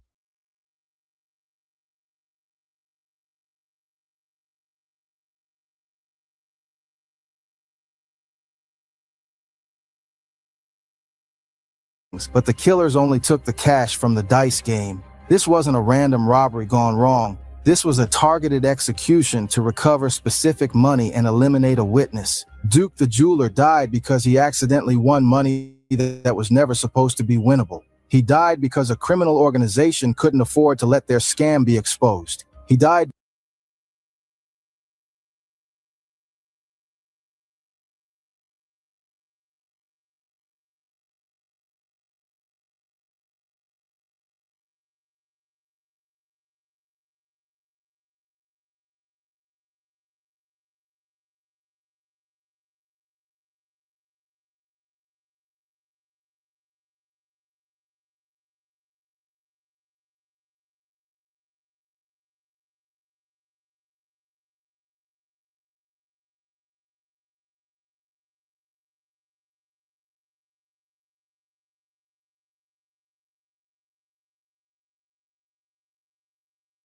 because J. Prince Jr.'s greed was more important than human life. But Duke the jeweler wasn't the only victim of this operation. The most high-profile case involves someone we all know and love, Takeoff from the Migos, and the circumstances surrounding his death reveal just how dangerous this operation had become. According to multiple sources, Quavo and Takeoff were in Houston and got the same treatment from J. Prince Jr. that every other victim received: the hospitality, the friendship, the gradual building of trust. But this time, the target was someone with serious money and serious connections. The dice game that night was bigger than usual. We're talking about serious money on the table, the kind of stakes that could make or break someone's financial situation. Quavo was playing, and initially things seemed to be going normally. But as the night progressed, Quavo started losing. And we're not talking about small amounts. According to sources, he lost over $100,000 in a relatively short period of time. For most people, that would be devastating. For Quavo, it was suspicious. See, Quavo isn't some amateur gambler. He's been around money, he's been around street dudes, and he knows how dice games are supposed to work. When the same three people, Lil Cam, Wolf, and Big Caprice, kept winning, kept passing the dice between each other in a specific pattern, Quavo started to realize something wasn't right.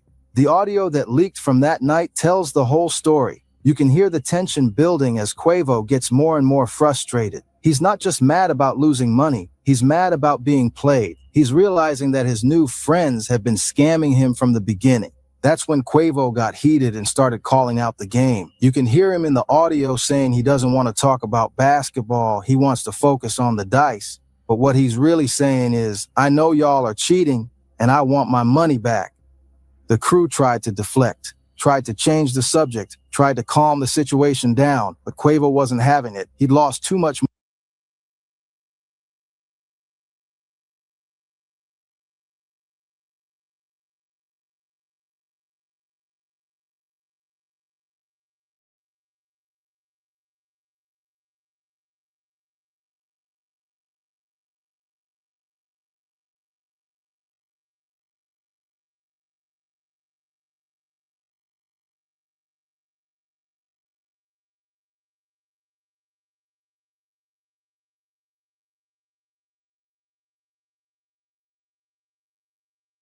money. And he was too smart to keep pretending he didn't know what was happening. That's when Quavo made the demand that sealed Takeoff's fate. He told them to change the dice. In a legitimate game, that's a reasonable request, but in a rigged operation, it's essentially an accusation of cheating. Quavo was calling them out directly, and everyone in the room knew it. The crew couldn't just change the dice without admitting the whole game was rigged, but they also couldn't refuse without confirming Quavo's suspicions. They were trapped. And trapped criminals are dangerous criminals. According to reports,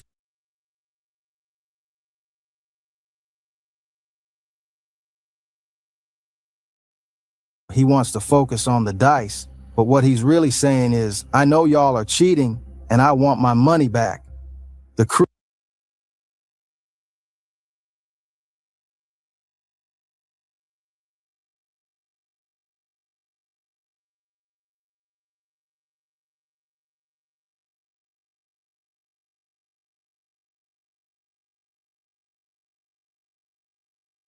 crew tried to deflect, tried to change the subject, tried to calm the situation down, but Quavo wasn't having it. He'd lost too much money and he was too smart to keep pretending he didn't know what was happening. That's when Quavo made the demand that sealed Takeoff's fate. He told them to change the dice. In a legitimate game, that's a reasonable request, but in a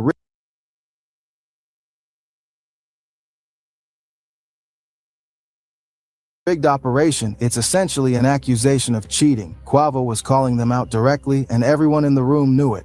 The crew couldn't just change the dice without admitting the whole game was rigged.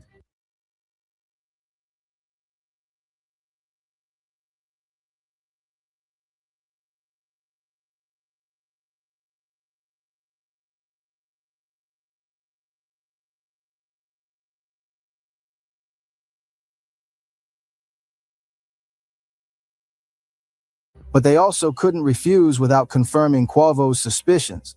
They were trapped, and trapped criminals are dangerous criminals. According to reports, the main person Quavo was arguing with was Lil Cam, one of the 3 core members of J. Prince Jr.'s Dice crew. Lil Cam knew that if Quavo exposed the operation, it would destroy everything they'd built. The money, the reputation, the whole criminal enterprise would come crashing down.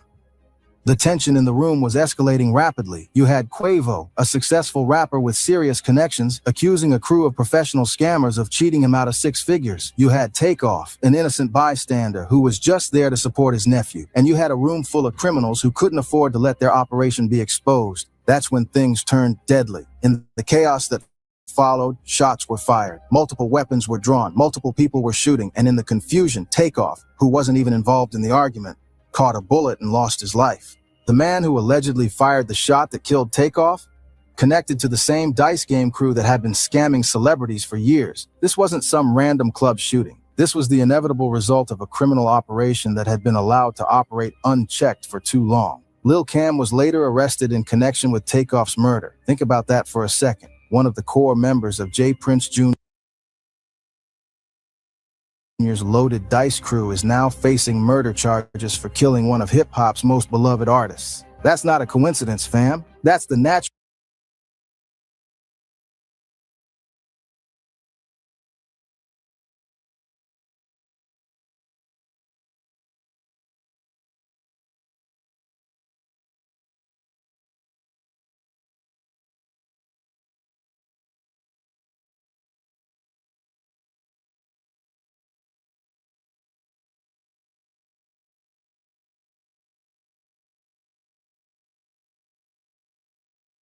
progression of a criminal enterprise that uses violence to protect its interests.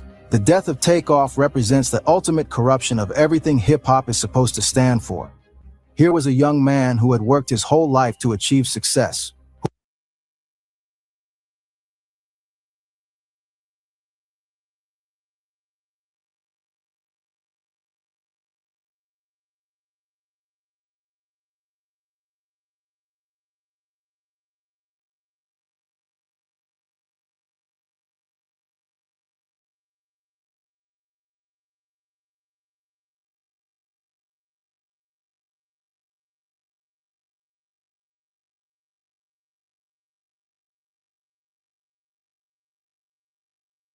who had brought joy to millions of fans, who had never hurt anyone.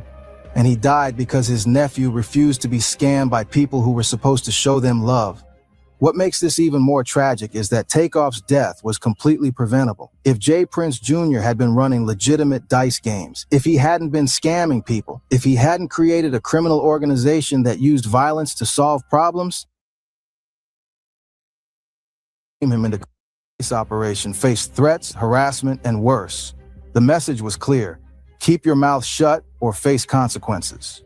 This intimidation campaign shows just how members get arrested for murder when J. Prince Jr.'s criminal enterprise. This wasn't just about scamming people who happened to be in Houston. This was about actively recruiting victims from across the country. That makes it a federal crime, which explains why the FBI eventually got involved. When all this information started coming to light, J. Prince Jr. went into damage control mode. He started doing interviews, making public statements, and trying to control the narrative around the deaths and the dice game allegations. His appearance on $1 Million Worth of Game was particularly revealing. When asked directly about the loaded dice allegations, he deflected. When asked about the deaths that happened after his dice games, he acted like it was all coincidence. But his body language, his evasiveness, and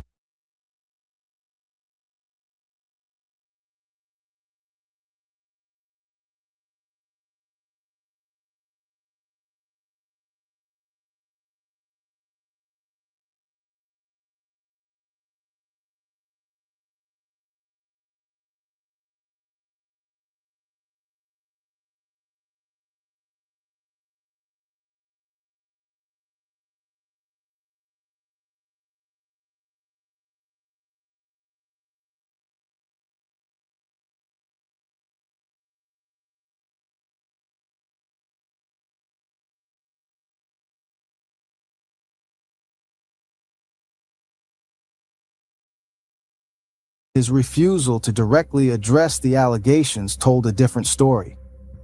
J. Prince Jr.'s strategy seemed to be to acknowledge that dice games happened while denying any wrongdoing.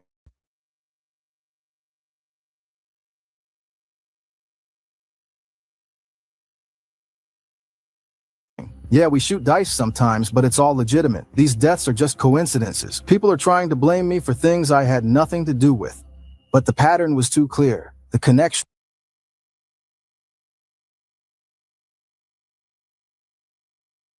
is too obvious. When multiple people die after attending your dice games, when your crew members get arrested for murder, when federal investigations start focusing on your operation, it's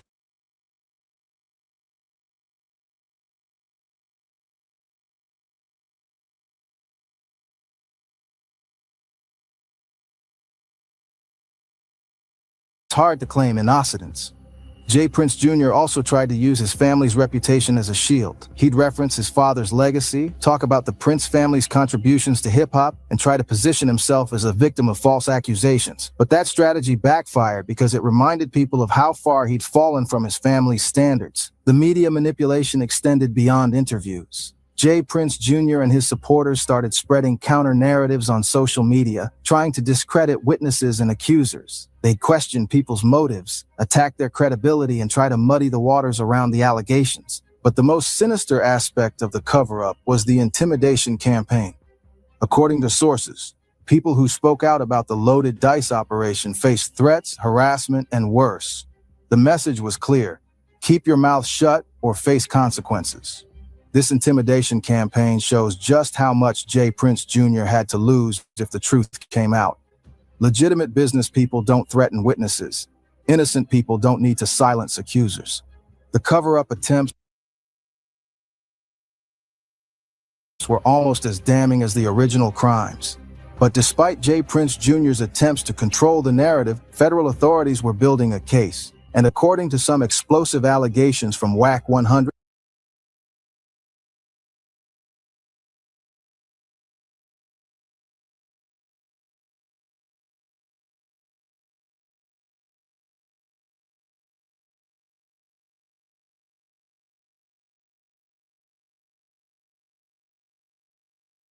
J. Prince Jr. might have been cooperating with those same authorities. WAC claims he overheard a phone conversation where J. Prince Jr. was talking about 80 to 100 people in a context that suggested advanced knowledge of law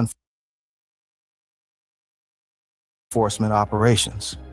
The next day, federal agents conducted sweeps in Houston that resulted in exactly that number of arrests. If true, this would mean J. Prince Jr. isn't just a criminal. He's a federal informant using his position in the street community to gather intelligence for law enforcement. That would explain how he's been able to avoid serious consequences while his crew members get arrested one by one. The timing of the federal sweeps is particularly suspicious. They happened right after the Takeoff murder brought national attention to Houston's street politics. It's almost like someone provided authorities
with a list of targets to distract from the real investigation. Federal cooperation would also explain Jay Prince Jr.'s confidence in doing interviews and making public statements. If you're protected by federal authorities, you can afford to be more brazen about your activities. You know that even if local law enforcement wants to arrest you, federal protection will keep you safe. But cooperation comes with a price. If Jay Prince Jr. is indeed working with federal authorities, it means he's betrayed every principle his family name was supposed to represent. Street credibility, loyalty, keeping your mouth shut.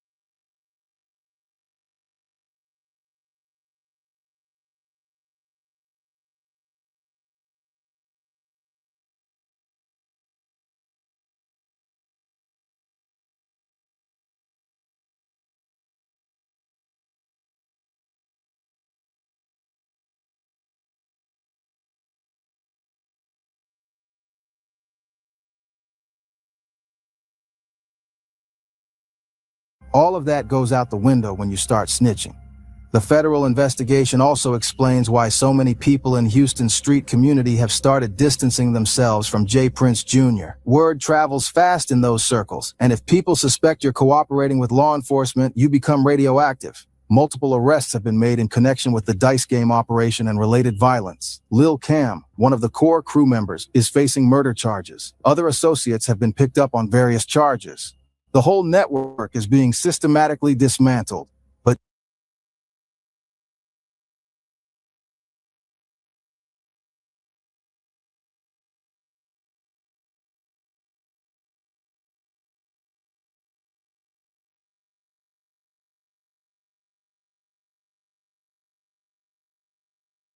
We got the media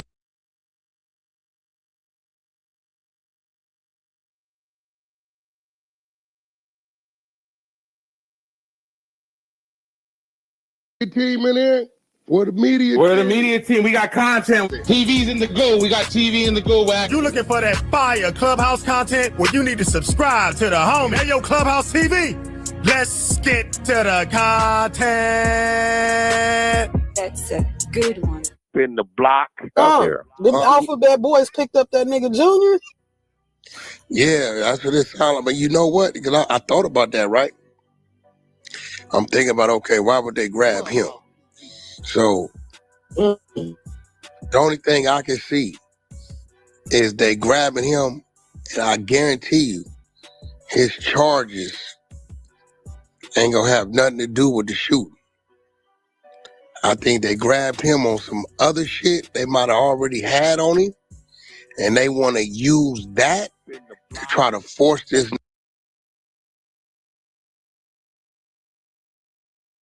nigga to give some statements. I think that's their play. Because they know dude ain't gonna get no statements. You get what I'm saying? Even though they got the camera footage, they ain't got nobody to play victim. I'm like, why would they grab him? They can't grab him on this. Ain't nothing there. He getting rushed. Where they get that nigga at? LAX? I don't know where they got him from. I've been seeing it on the. Well, they must have. Well, I don't know there or New York because I just did Vlad Tuesday. That clip is going around me questioning him about Boosie.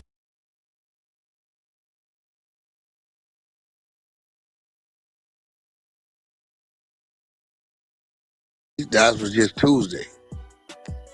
And he told me he has some interviews to go and do in New York. So it is either New York or LA. One or two.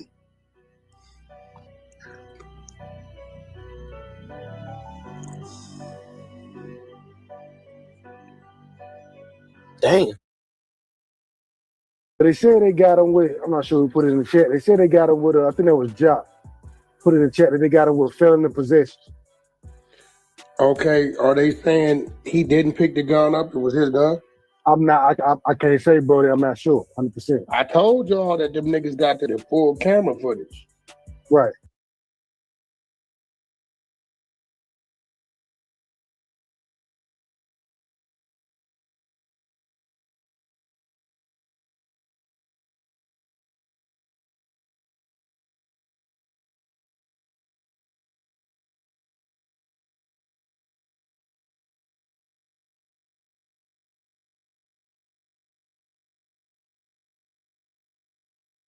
So they looking at everything.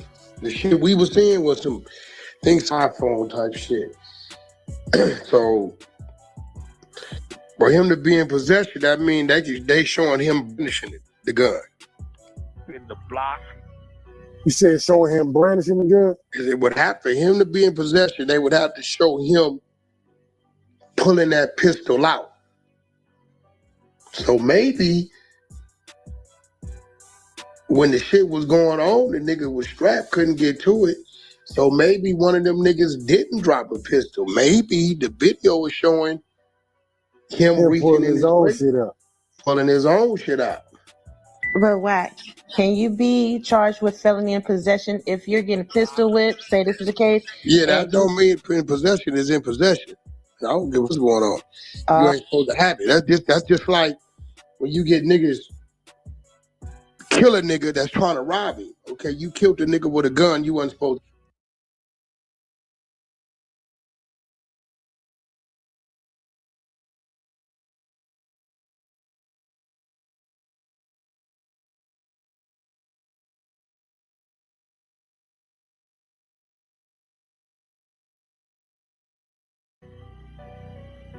So say you picked it up while you were tussling. Okay. That's different. Because then they're not gonna charge him with a felony in possession. Whack, they beating around the story. What they trying to tell you is they trying to say he was getting pistol whipped and he took the gun from one of them. Oh, he got action. But they saying the reason they arrested him because he walked back over the body and shot more times. Yeah, but see, we don't know that's the cause, though. We don't got the work. Even if that did happen, his defense is gonna be psychological state of mind. They can charge you with it. It's gonna be psychological state of mind. Straight up. Now, Brock was thinking this is a whole thing to get at the other nigga because they've been wanting to get at him. They figure they bring this guy in, he might testify to the nigga who they really want. Last night. That's the play. When I talked to Vlad last night, I said, Vlad, if they pulling him in for anything, it's to press him, to give him an ultimatum is, well, if you give us, even though they got the video, it sounds a lot and looks a lot better with the victim saying, this is what happened, this who did what, or this what was going on. I was in fear of my life. He could say, I don't know the shit. It was coming from everywhere. I was in fear of my life, this, boom. That makes sense. So you trying to say that they trying to get him to say some shit on the robbery with a quote unquote robbery? That may be the cause, maybe. But that may come out that hospital bed. That's the damn shit. Ain't he been shot before too? For the JR nigga? Yeah. I'm sick. Sometimes it's defense, bro. Psychological state of mind. Yeah, I've been shot in the head before, man. I don't know what the fuck is going on.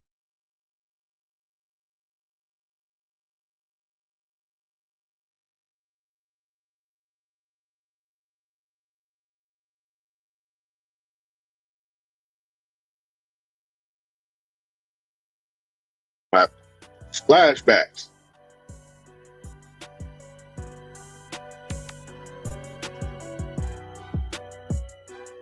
But now, if it was Buddy gun, if that video showing him pulling out his own gun, it's different. It's gonna be different. Oh yeah, he did right.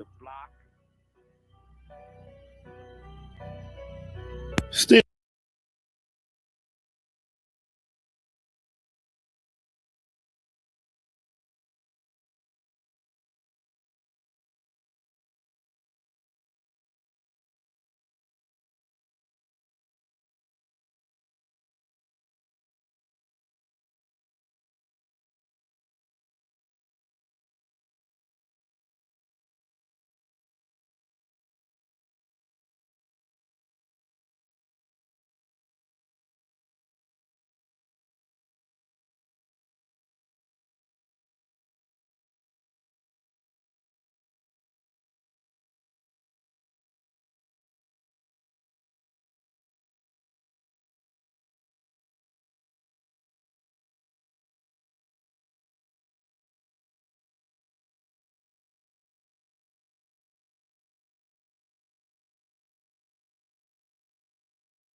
laying on the rug. I got new clothes, laying in the mud.